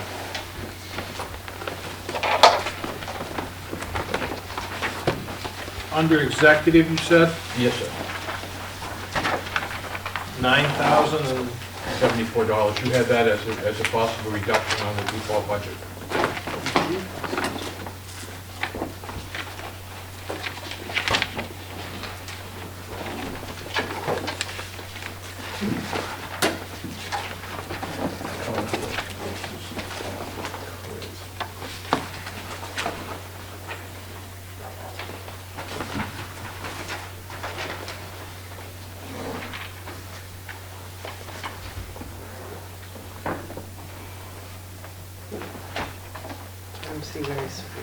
Why don't you just take the general fund down by $9,000? Because I'm going to take it out of each section. In case you can identify it on the 737. yeah, I mean, if that's what you guys want to make a cut, that's Well, fine. I'm asking you, can you survive if we're going to have to shut the doors in your office if we take out $9,074? No, I'll go run the grader from your house. You do what? Oh, get the grader off? Beautiful, thanks. Stay on the grader, yeah. Thank you. It's 9,000 as a percentage of 30. That's great, thanks. 32. You guys make the cuts, Small we'll figure out how to operate the town. Just as understanding, this is something you identified in the default budget that you didn't need. That's why I'm making that suggestion. And I Casey, guess do you have anything that you want to contribute? for clarification, I'm not seeing where you say that in the default budget, because I would have cut it out if that was the case, so. It's on the the report that you gave us here. Okay, If you look at page 2, it's in parentheses under reductions or increases, and I take that as a reduction from the original budget. it was already taken out. Right, the prior year budget was $489,596. The default budget would be $480,522.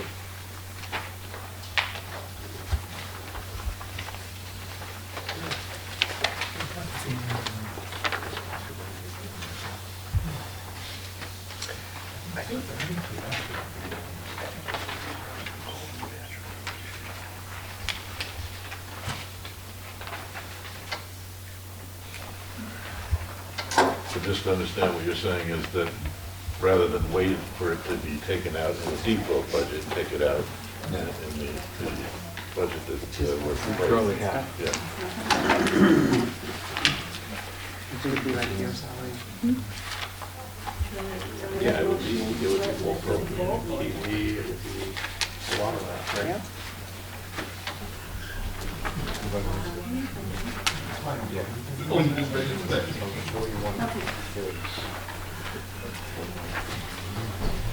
Don't put that anything in there. It's all out of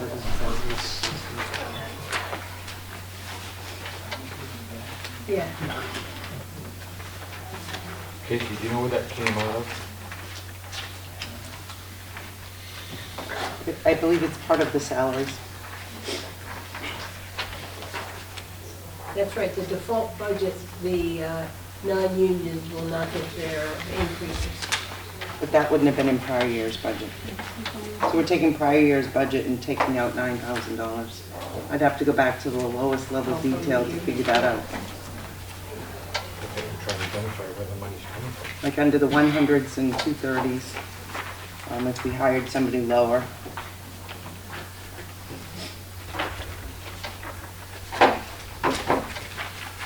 So are you able to identify where that $9,074 would come from in the executive section? Yep, hold on.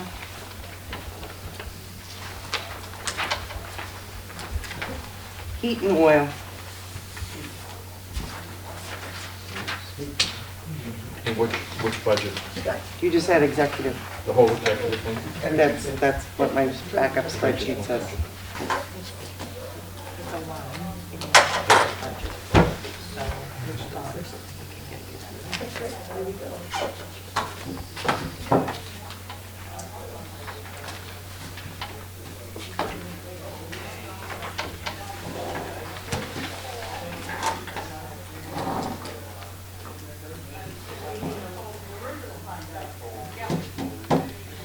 I don't see a heat and oil in the executive budget, Casey.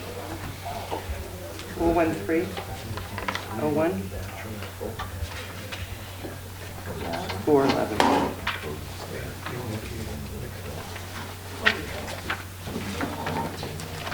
It comes from 381 to 480.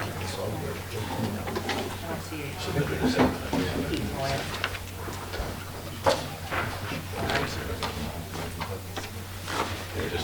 John, can I ask you a question about Yeah. Tucker while you're doing this? What's that? Can I ask a question about Tucker while you're doing it? Yeah. Bob, you were gonna check to see if eliminating the assessment was going to cause a legal issue. I did say that. You were gonna make a phone call? I said if this motion failed, if this motion passed, Yeah. I would be on the phone with DRA the next morning, yes. You didn't No, call? the motion failed. Okay, all right. So we don't know? No, I know what I feel, but I did not verify with them because the motion failed. Yeah. Okay, so how much do you want in cuts? We'd asked for 75,000. Okay. So in the interest of moving this along tonight, May I make a motion first before you Sure. go? I'd like to motion that we cut $2,550 from the executive line 130, and everyone on this board make a commitment to not take their salary. for certain. Second for the conversation.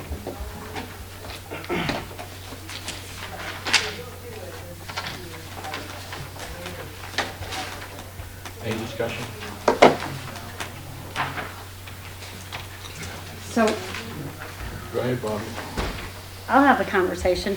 So over the years, this board and the select board and the other leaders in this town, the town manager and others, I asked the other night for the town manager to not accept a raise this year.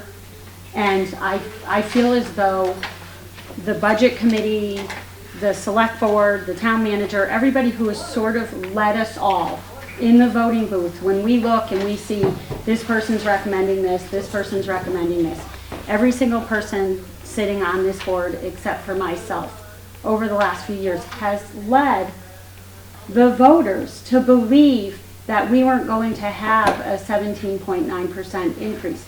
Now, granted, when we talk about the default budget to the budget, we're really, if we pull out the ambulance, which I feel strongly the ambulance is not negotiable in falling back on a default budget or anything, we're talking about $488,000, although you already cut 29, so we have 29 there, so we're 29,000 less there.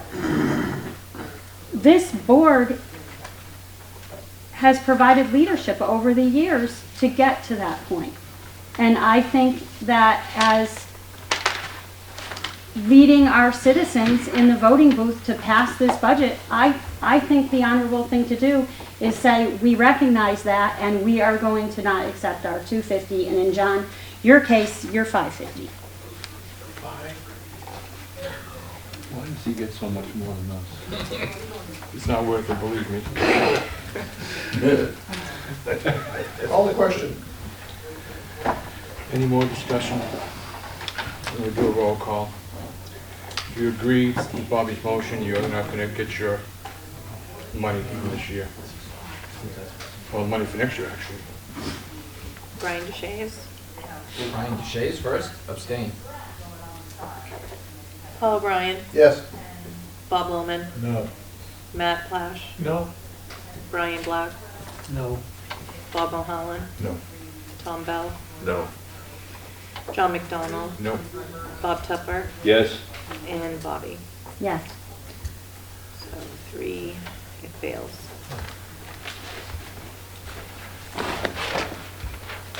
Okay, how you making that over there, Jim? Oh, I'll get this done. So, first of all, I recommend that you remove $5,000 from the cable channel. Okay, do you have a line? That's 381 in the executive. Who's going to make the motion? I know, but I'm waiting to get the line to make sure we have the right line. 0141301381 cable channel, $5,000. I will make a motion to cut $10,000 on that line. Is there a second? I'll second for the conversation. Okay. So what's the basis of doing that? If it's okay to ask Jim, what's the basis, Jim? Why?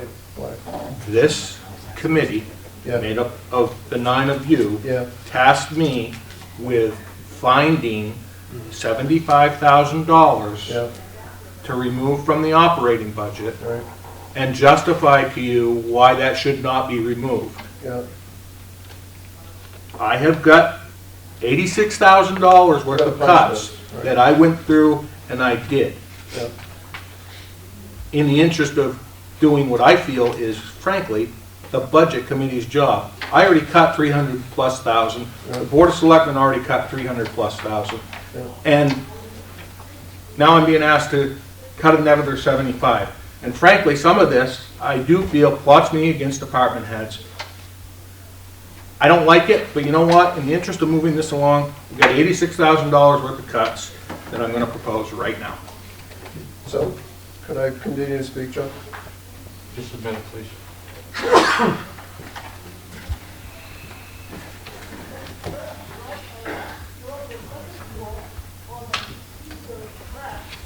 Go ahead, Paul.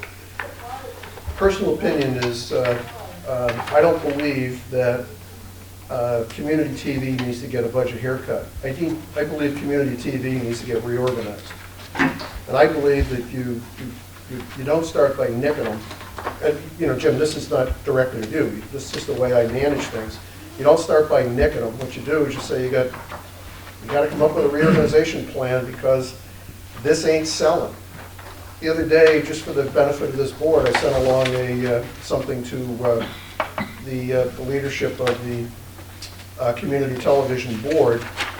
Spectrum, who is our cable service provider over in the Brownsbridge Road area, is no longer providing cable television service for new customers. So bye-bye franchise fees. You probably will find that the incumbent in this town is going to do the same thing because they don't want to resell TV service. They can't afford to do it. So, Timothy, you got to come up with a reorganization plan. But nicking them, I just don't think that's the way I'd manage it, so I'm not going to support it. So I would respond with, the nicking them is not all of it.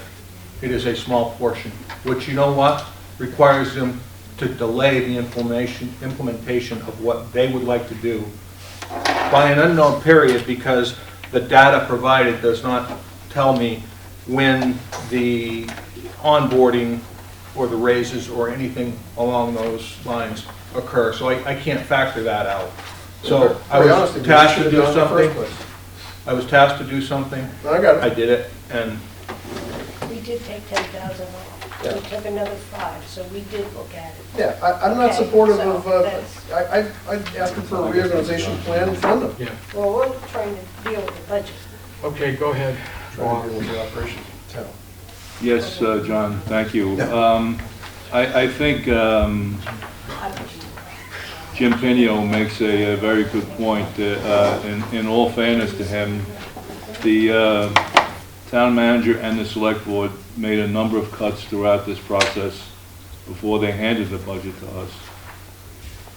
So rather than, we went through the budget once, we did a budget review, as we always do, and at the end, perhaps without thinking about this too much, we made a motion to reduce another $75,000, which I am starting to regret.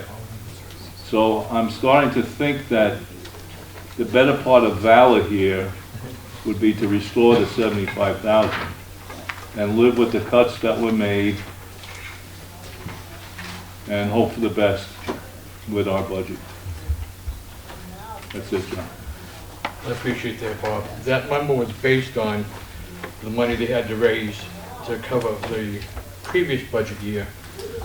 And that's why I picked a very small minimum amount of what they raised when taking it from the other budgets. I guess, how much money did we borrow from the electric company? We have not borrowed anything yet. We have authorization to borrow up to $175,000. Books won't be closed for at least 6, 8, 12 weeks. So we do not know if we will need to do that or how much we will need.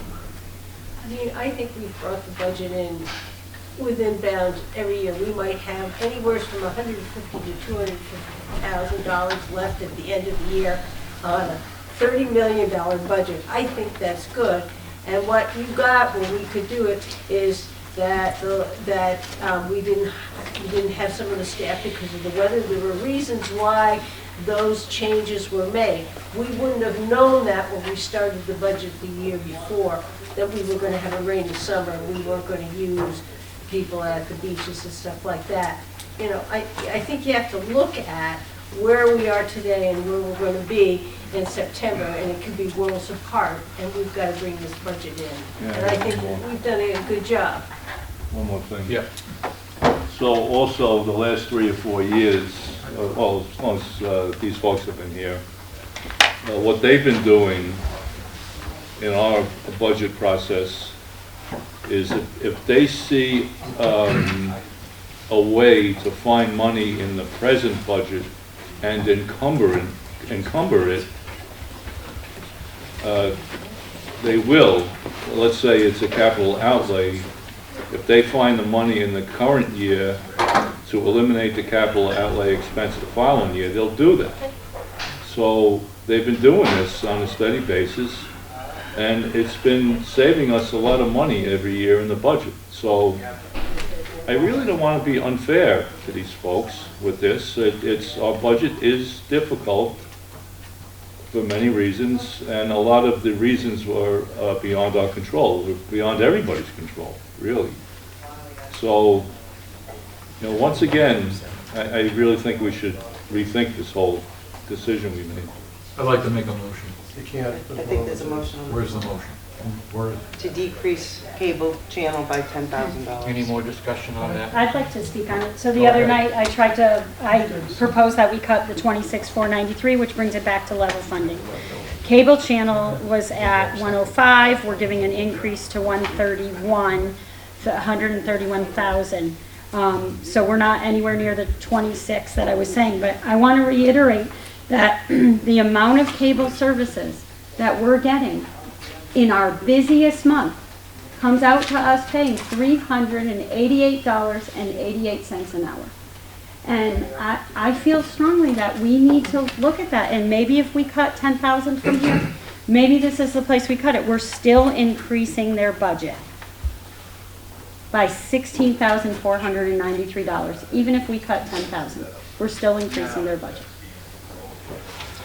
Okay, any other discussion?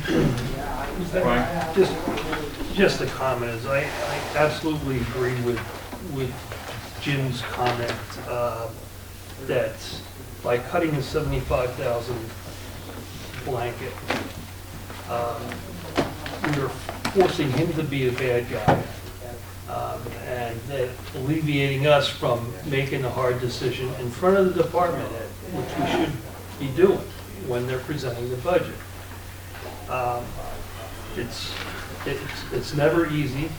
By taking that lump sum, that 75,000, you were just basing that on the fact that what they had to do in an emergency situation at the end of this year. I think the decisions we make the decisions as a committee. We're not all going to agree with everyone else on this committee, but that's why we take a vote, and that's why we present a budget as a committee. I can look through here and find small things that I'm sure would not impact individual departments, but I think that we should be doing that and not forcing Jim to make tough decisions and pitting him against his department heads. And to elaborate on that, should have done it by now. Done what? Well, Made the cuts. he would have, right. I mean, he went through. We should have. Okay, let's deal with Bobby's motion. Was there a second on the motion, John? Yes. Yes. Who seconded it? I had a question about the math. $338 an hour. Could you explain your math? So I went online, I went to everything that they're taping for the town. This is, I'm not talking about the other programming they're doing for music and everything else that they're editing and uploading to the channel. I'm talking specifically when Jake is here, and again, like Brian just said, it's not easy for me to propose these things. I adore Jake. So if I'm sitting here and I'm making a proposal to cut something that could potentially be affecting Jake, that is not easy for me to do. I don't want to make proposals that potentially say that we have to think of different ways about our milfoil, or that we have to, maybe shift our resources from our department heads where they go down and they actually start recreating with children. It's not easy to do, to make these things, but we need to do them, and we need to do them for our citizens. And I know that 3 of us on this board did not vote to pass this off to Jim. I feel like I sat in on those select board meetings, and I sat in here, and I feel like we were tasked with doing this. And part of it, yeah, Matt, is that Jake is here, and it does not make me feel good to make a cut in front of Jake, but I have to, because when I add up the fact that Jake and Tim are at these meetings, and then I take I go to their 990 and I look at their 990 and I see what we're contributing towards that business, and it came out to $388.88 on our busiest month. Could you explain the math? Jake and Tim go to our select board meetings, some of our zoning meetings, our planning board meetings here. If I add up all those meetings of those times that they're doing that, in the busiest month, and I take our busiest month and I multiply that by 12 and then divide it, it's 270 hours. That 270 hours divided by this amount is What 3. Let's not play 20 questions. No, I'm just trying to Let's figure out stop the the math. question. The point What amount are is, you level using? funding, Okay, level funding respect would be each other. 105. So the numerator is 105? Level funding was 105. They're asking for 130, they're asking for 131. I just proposed cutting 10,000, which still gives them an increase of $16,493. And how They're much is- still getting an increase. And we get some franchise fee payments? Yep, last year we got $117,376. So they're making money for us? We're making money, But that's not projected for this year, is it? that's correct. Not no No. more. We all Not set? anymore. That's the problem. Not no more. So I'm gonna take the train in a little different direction for a second. We need $44,000. Is that correct? 46. 46. So all you have to do is take every one of our agencies' request and cut it down by, about Let's deal 30%. with Bobby's motion before we talk about other stuff, please. That will make Bobby's motion not even necessary. If we Well, cut we every haven't done agency by Bobby's motion. 35%, the Right, there is a 46. motion on the Thank you. table. Thank you, Brian. Anyone else have any conversations or any comments concerning Bobby's motion? Seeing none, we'll do a roll call vote. What's the motion? You read the motion, so it's been so much longer ago. Right. To reduce 41301-381 cable channel by 10,000, which brings it down to 121,493. Can I do a roll call? You certainly may. Okay. Brian Shays. No. Paul O'Brien. No. Bob Lohman. No. Matt Plash. No. Brian Black. No. Bob Mulholland. Yes. Tom Bell. No. Joe McDonald. No. Bob Tuffer. No. And Bobby. Yes. Butler. Fails. Okay, I've got a motion. Reduce administrative cost allocation in the electric department, 382, by $50,000. And I'll talk to my motion. Second. Right now, the electric department has given us a credit of what? 171,000? 175,000. And I don't know of any other way that we're gonna get paid back as users for our loan to the town.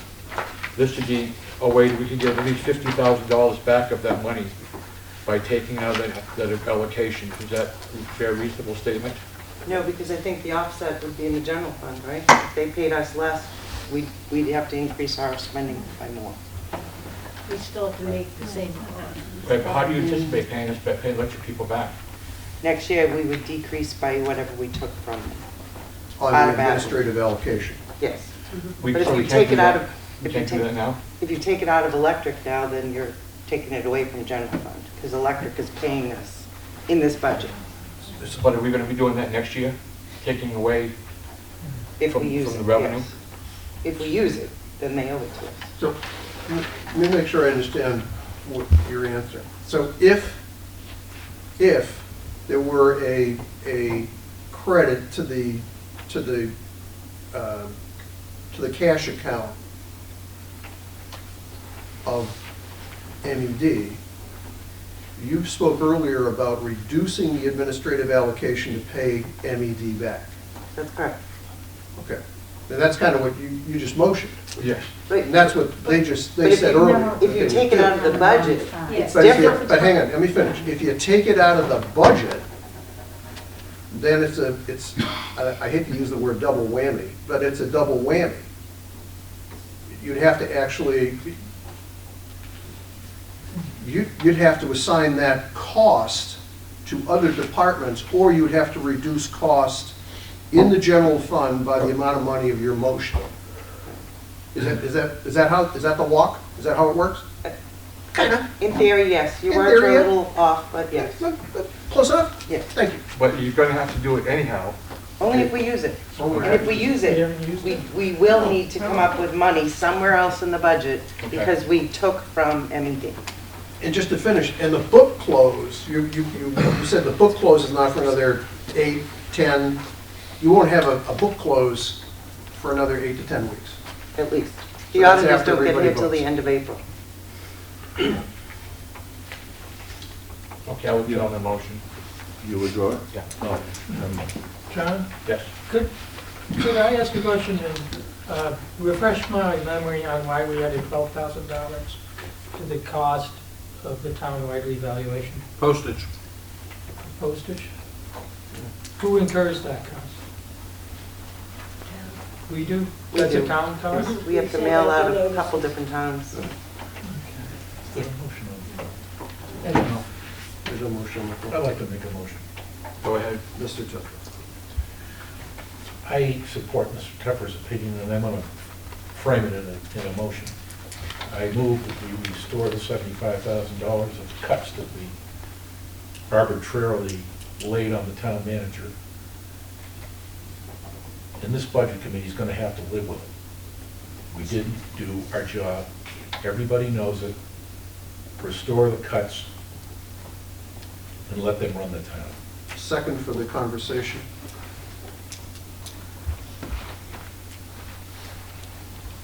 I think, I'm voting yes. So the 29,000 he's already offered, you don't want to take that out? Put it all back. Put it all back. Didn't we take out 28 today? 29. Yes. 29. Someone- That should be different. So 75 minus 29 is 46. How about the cuts we made during the meetings? You want to give those back too? Want to just go with what the selectmen say? So should we be attacking other members on this board? I'm not Could we, select- I'm- let's I'm- just have a Bobby, little let me finish decorum this, towards okay? each I'm- other, please. Yeah, thank you, Bobby, I appreciate your comments. I'm just asking a simple question. Are we going to give back everything we've given, or just the 75,000 section? That's all I'm asking. I believe, My motion was the 75,000 that you moved and that we approved, mistakenly in my opinion, for the town manager to find in his, somewhere in the budget as a reduction.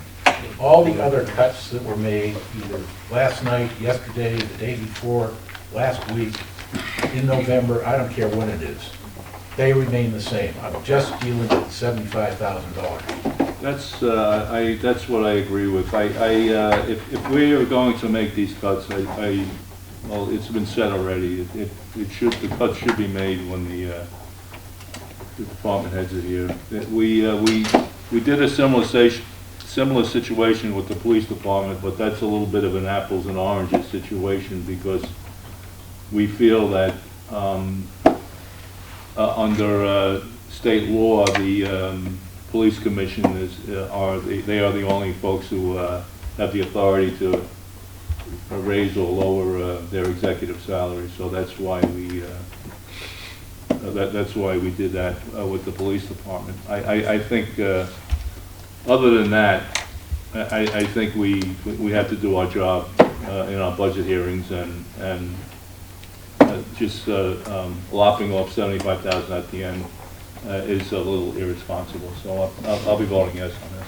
Okay, any other discussion? Can I speak, Josh? Yeah. No, I just I'm sorry. disagree with the, I believe, Bob, you made the statement that we were not doing our job. The budget committee didn't do its job, and I disagree with that. I think we're continuing doing our job right now, and by, going through the budget and trying to find little things. Jim already found the health insurance issue, so that got no problem with reducing the budget by that amount, but I think we're doing the best we can, and if the voters vote for it, great.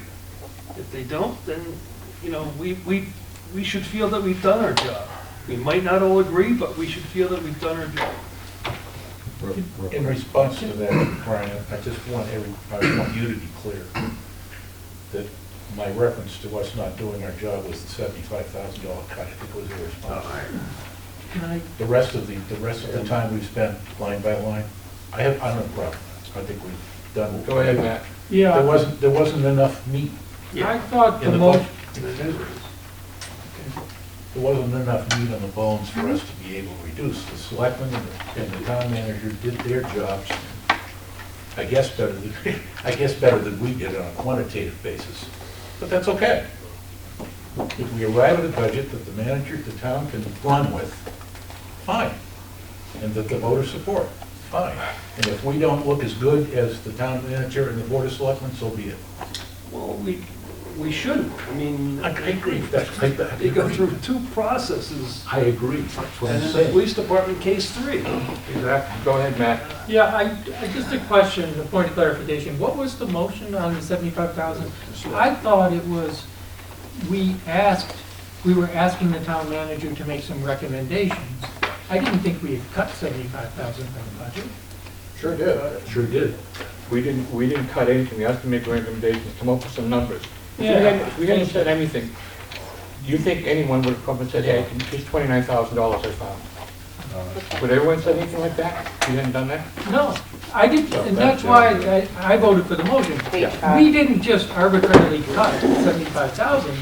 And if you want to look at the minutes and read the motion back that we adopted, Yeah. that might be helpful just to clarify. But Yeah, so the motion on the December 28th, 2023 minutes was moved by John McDonald to cut $75,000 from the 2024 budget to provide the town manager the opportunity to identify those cuts and/or allow the town manager to justify why the $75,000 should remain in the budget so that the budget committee can consider putting the funds back into the budget. But it was a reduction. And then it was amended, the motion was amended to include the 2024 general fund budget. And then the roll call vote was Bobby Budman, no. Bob Tupper, yes. John McDonald, yes. Tom Bell, no. Bob Mulholland, yes. Brian Black, yes. Matt Plash, yes. Bob Lohman, yes. Paul O'Brien, yes. And Brian DeShay, no. Motion passed, 730. I'd like to say one thing about the 29,000 for the health insurance. He's looking at what's happening today. We could have an employee leave and another one come on who has the hire. You're asking him right now what he knows, but we've got to go a full year. So we could be overspent when we get later on, because that's an unknown. It has to do with hire. It's not like it's just sitting there. So I think, no, he wouldn't have done it because he knows he's got a year, and that health insurance can change multiple times in that year. Okay, thanks, Linda. And it has a swing of $30,000 between a family plan and a single plan. Yeah. Okay. yeah. That's-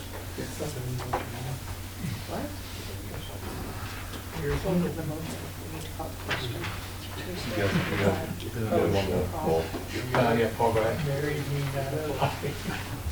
So I think the premise of, and I know I'm going to get a lot of thought leadership on this one, I think the premise of what we do as a budget committee needs to be rethought. The premise is that after the town manager, the board of selected people, the police commission, and everybody, and the department leaders, after they go through that, we're supposed to find a lot of money, some amount of money. It hasn't worked out that way for at least 6 years. Spend 40 cents out of every $1,000 of spending. It's not a lot. But we went through this, and not, Casey, please don't admonish me. When we went through this, we found that we have some operations in the town that need to be rethought in terms of the way in which they operate.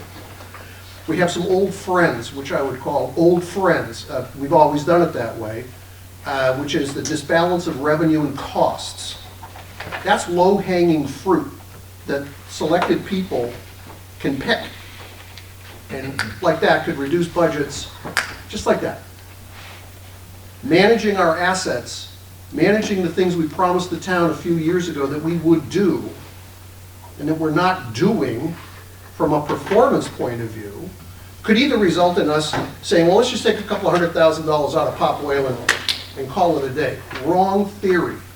Let's manage that asset and get it back to where it was supposed to be when we promised the voters. So I think we've worked hard as a budget committee, but I had very low expectations that we'd come up with more than a couple grand. I think we need to think about a different conversation about how we manage this thing, knowing full well we're going to get a lot of pushback from the student body right over here that says, you're in my space, and knowing we're getting a lot of pushback from the finance office. But in the absence of that, we're just going to find a couple of grand next year. And we're going to do the same thing again and again. And I think that's a bad model. And it's not a good use of our time. It's not a good use of the voters' time. I got it. I'd like to respond to that. Go ahead, Bob. What you're saying is that gentleman, that lady, and the select board are doing a great job. And we don't have to cut too much more. That's all you're telling me. What I'm saying is the run rate of this town is 3% away from what their budget is. If you took the default budget, that, which is run rate, you can't stop it. It's like a train, right? It's a 3% difference than what the select board has recommended. Not every year. I'm just talking about where we are right now. Well, I'm talking about where we are now. this is an unusual year, Paul. I don't know what's unusual. All I know is that we have, it's always unusual, though, Bob, not to pick at you. No, it's not. What we have in front of us is to me, I think it's a financial, it's a management, and it's kind of an operational thing. I don't think it's a budget problem. I just don't. I think it gets solved by those three things I just identified. You want to make horrendous cuts, you're going to cut service. And I don't think, the voters in this town have never voted to cut service. They always vote overwhelmingly to pass the budget. Well, that's why I was asking questions about how do we get ourselves to explain that we had a road service management plan that is now just on a dollar-to-dollar basis. It's half of what we thought we were supposed to be spending. How do we do that? How do we pay for a deficit, really an honest-to-God deficit, against the plan for our ice arena? It's a deficit. Forget about the bond, forget about the donation, that's all background. How do we pay for this stuff? And that, to me, is where we should be spending our time. Thank you for letting me discuss this, John. I appreciate it. Yep. Can I say something about that? Yep. So we're actually talking again about if we pull that ambulance out, because I really hope everybody in this room will protect our ambulance and our 911 service. We're talking about $459,201 between the default budget and the budget, the operating budget. So I think that at this point, this budget committee would maybe, if we're not going to cut anymore, do a better job of going through that $459,000 and telling the voters why that $459,000 is important. Maybe we're going in the wrong direction with this.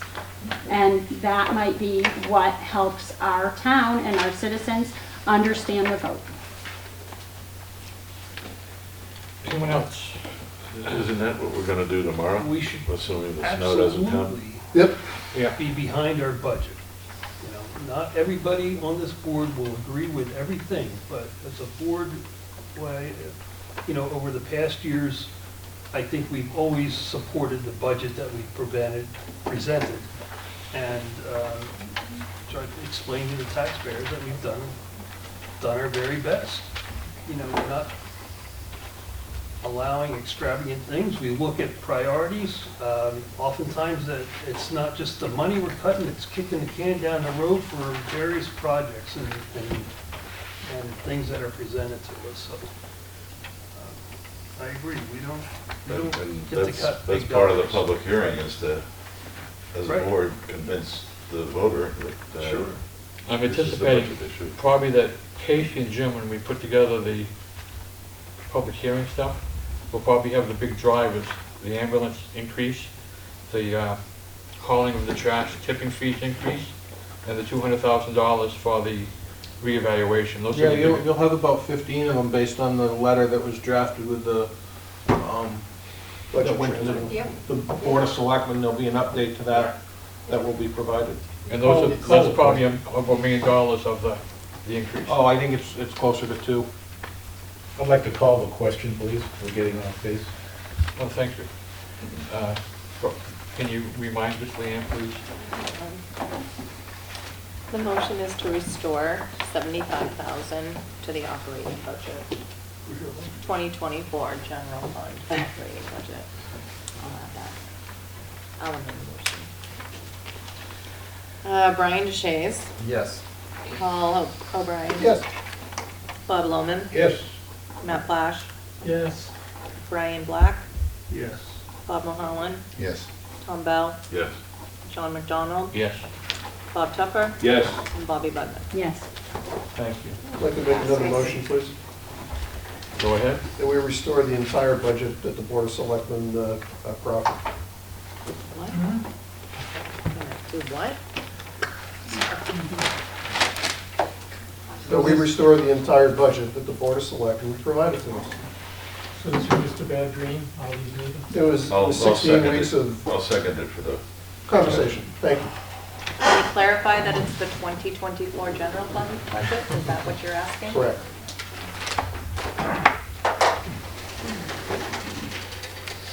You seconded it? Oh, yeah. Did you second? Tom Bell said.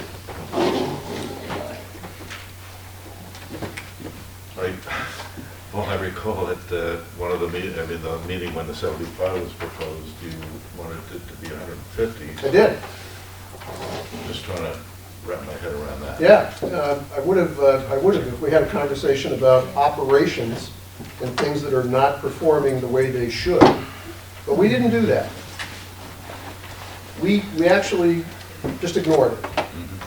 So I'm just telling you, let's restore it. I will say we should restore it, but I have some issues. But they're not budget committee issues.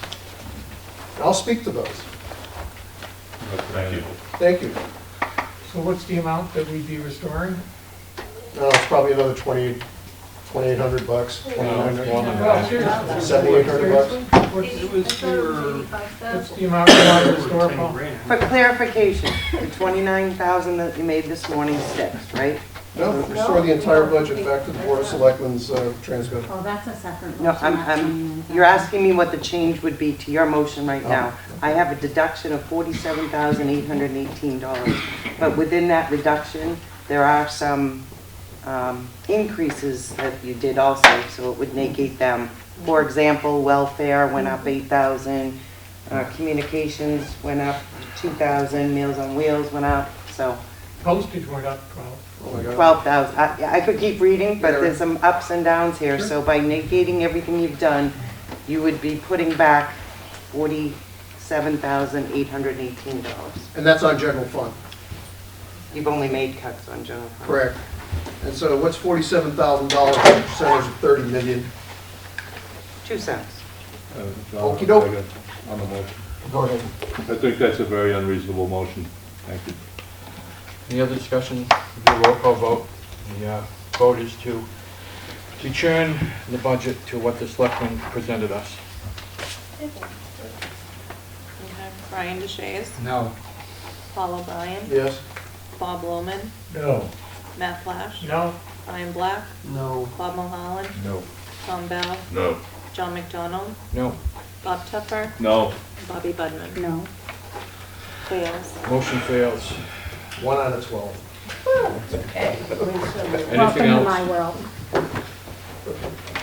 Okay, tomorrow night is our budget hearing. We'll present the budget, take testimony on the budget and the warrant articles. That's at what time, Leanne? That is, the public hearing is scheduled for 7. Are we canceling the 6 PM meeting? Do we need to meet prior to this? I don't think so. Okay. What would we need to meet for, John? If we didn't finish the warrant article Yeah. tonight. Yeah, we're good. Oh, And so, and then there was, yeah, so I don't think we need to. Okay. What about Thursday? Do we need to do anything Thursday? Or is that tomorrow night? See what happens tomorrow. Thursday is contingent on what? There was something on the diary. I just wanted to be. 7 o'clock at the Great Hall. 7 o'clock in the Great Hall? Yeah. Usually get us at night. Okay, anything else? Jim, you have anything? please get some definition on what time tomorrow, because according to, are we not meeting at 6 PM? for We the- just said we're not meeting at 6 PM. Okay, so We're meeting at if- 7 PM at the Great Hall for the public hearing. That's what time the meeting's gonna start, at 7. Yeah, I understand. So the 6 AM, 6 PM part of this whole thing is gone. Is gone. Thank you. Canceled. Okay, so any public comment? I have a question first. Any public comment? Okay, seeing that. Bobby? Bobby? Is Go there a ahead. way we can get the paperwork before 7 o'clock tomorrow night? So we can just review what's going to be presented? I'm about halfway done with the presentation. Yep, I'll send it to you electronically once it's done. thank you, I appreciate that. Did you not get this one electronically? I did not. Did it go out? What time did it go out? Sorry, sir, I didn't see you. Go ahead. Any questions? Yeah, my name's Jody Person. I just had a couple questions. Was Port Wetland approached, are they financially organized enough to maybe take a note for that $100,000? We'd have to ask. Okay. It's a I just piece thought of- maybe that's a thing to ask them. Maybe that would be a better way to do if they just As- got a note and paid the $100,000.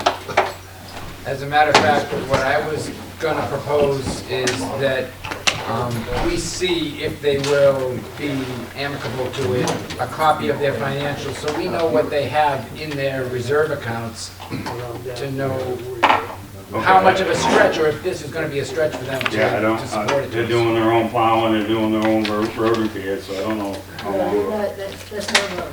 Oh, it is our road? Yes. Okay, I'm wrong on And we that. do our own Yeah, plowing. okay. And that's why. They do have some private roads Okay. in there, but not Yes. this one. I didn't realize that. But their Okay. dues are extremely low, and their dock fees, $695 for a 23-foot dock, Jiminy. They're giving those away at 10 cents on the dollar almost. So, you know, Jody, do you have another question too? I just noticed that the old blue tractor they're talking about retiring, that might work out good for the Parks and Rec to get their feet wet with a tractor. I don't know how fast that's being decommissioned and they're replacing it, but that tractor there would be perfect for Parks and Rec to start using. It is older, but maybe you could put an hour meter on it and they could get through a couple years, see how many hours they put on it, see if it's justified down the road to get a new tractor. Just an idea with that old tractor. Okay, thanks, Jody. Go ahead. So just in response to that. Yeah.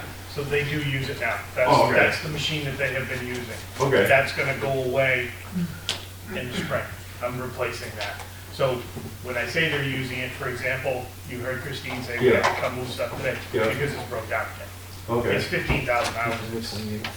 Every time it goes Yeah. out, it spends 4 days in the garage. Yeah, but I mean, they're only gonna use it like a 10% or 5% what you guys That's not like all do. that. Yeah, no, I'm just making suggestions here, that's all, instead of dropping 100,000 on a tractor. But, What else? Go ahead. Anything else, sir? no, that's it. You can come, don't forget to come tomorrow night to the meeting. Yeah, I'm gonna come tomorrow night. Okay, Thanks. good, yeah. Just got one other thing, the minutes for December 28th, a motion to approve them as written, or any changes? Yes, there are changes. Changes, okay, go There's ahead. a change, and it's just a typographical error, but I know how we are with being perfect, so I'll take it out. On page 6, it says other business 1/9/2024 should be 6 PM instead of 7 PM. It's just a clerical error, but it's all out the board because we're not doing it anyway. Okay. They both said 7. Minutes aren't correct as written. They both say 7. Instead of one saying 6 and one saying 7. Any other changes? I just saw it too. Move to approve as amended. Second? Second. Okay. Further discussion? All those in favor say aye. Aye. Opposed? Minutes approved. Move to adjourn. Mr. Chairman, just one item. Yes, sir. To let you know, I'm in receipt of a petition warrant article. once I have it confirmed, I will forward it to the Budget Committee. It is a financial warrant article. Okay, so we won't have that for tomorrow night? No, you will. They have until 4 o'clock tomorrow to put them in, so this one needs to be verified for voters. But we won't have any vote from the selectmen on what their position is? Correct. Well, no, they're meeting at 5 o'clock tomorrow, so you will have a position Okay. from them. Okay. Sorry. In order to do that, that's exactly why we're meeting. Okay, any motion to adjourn, all those in favor say aye. Aye. Opposed? Thank you, everyone.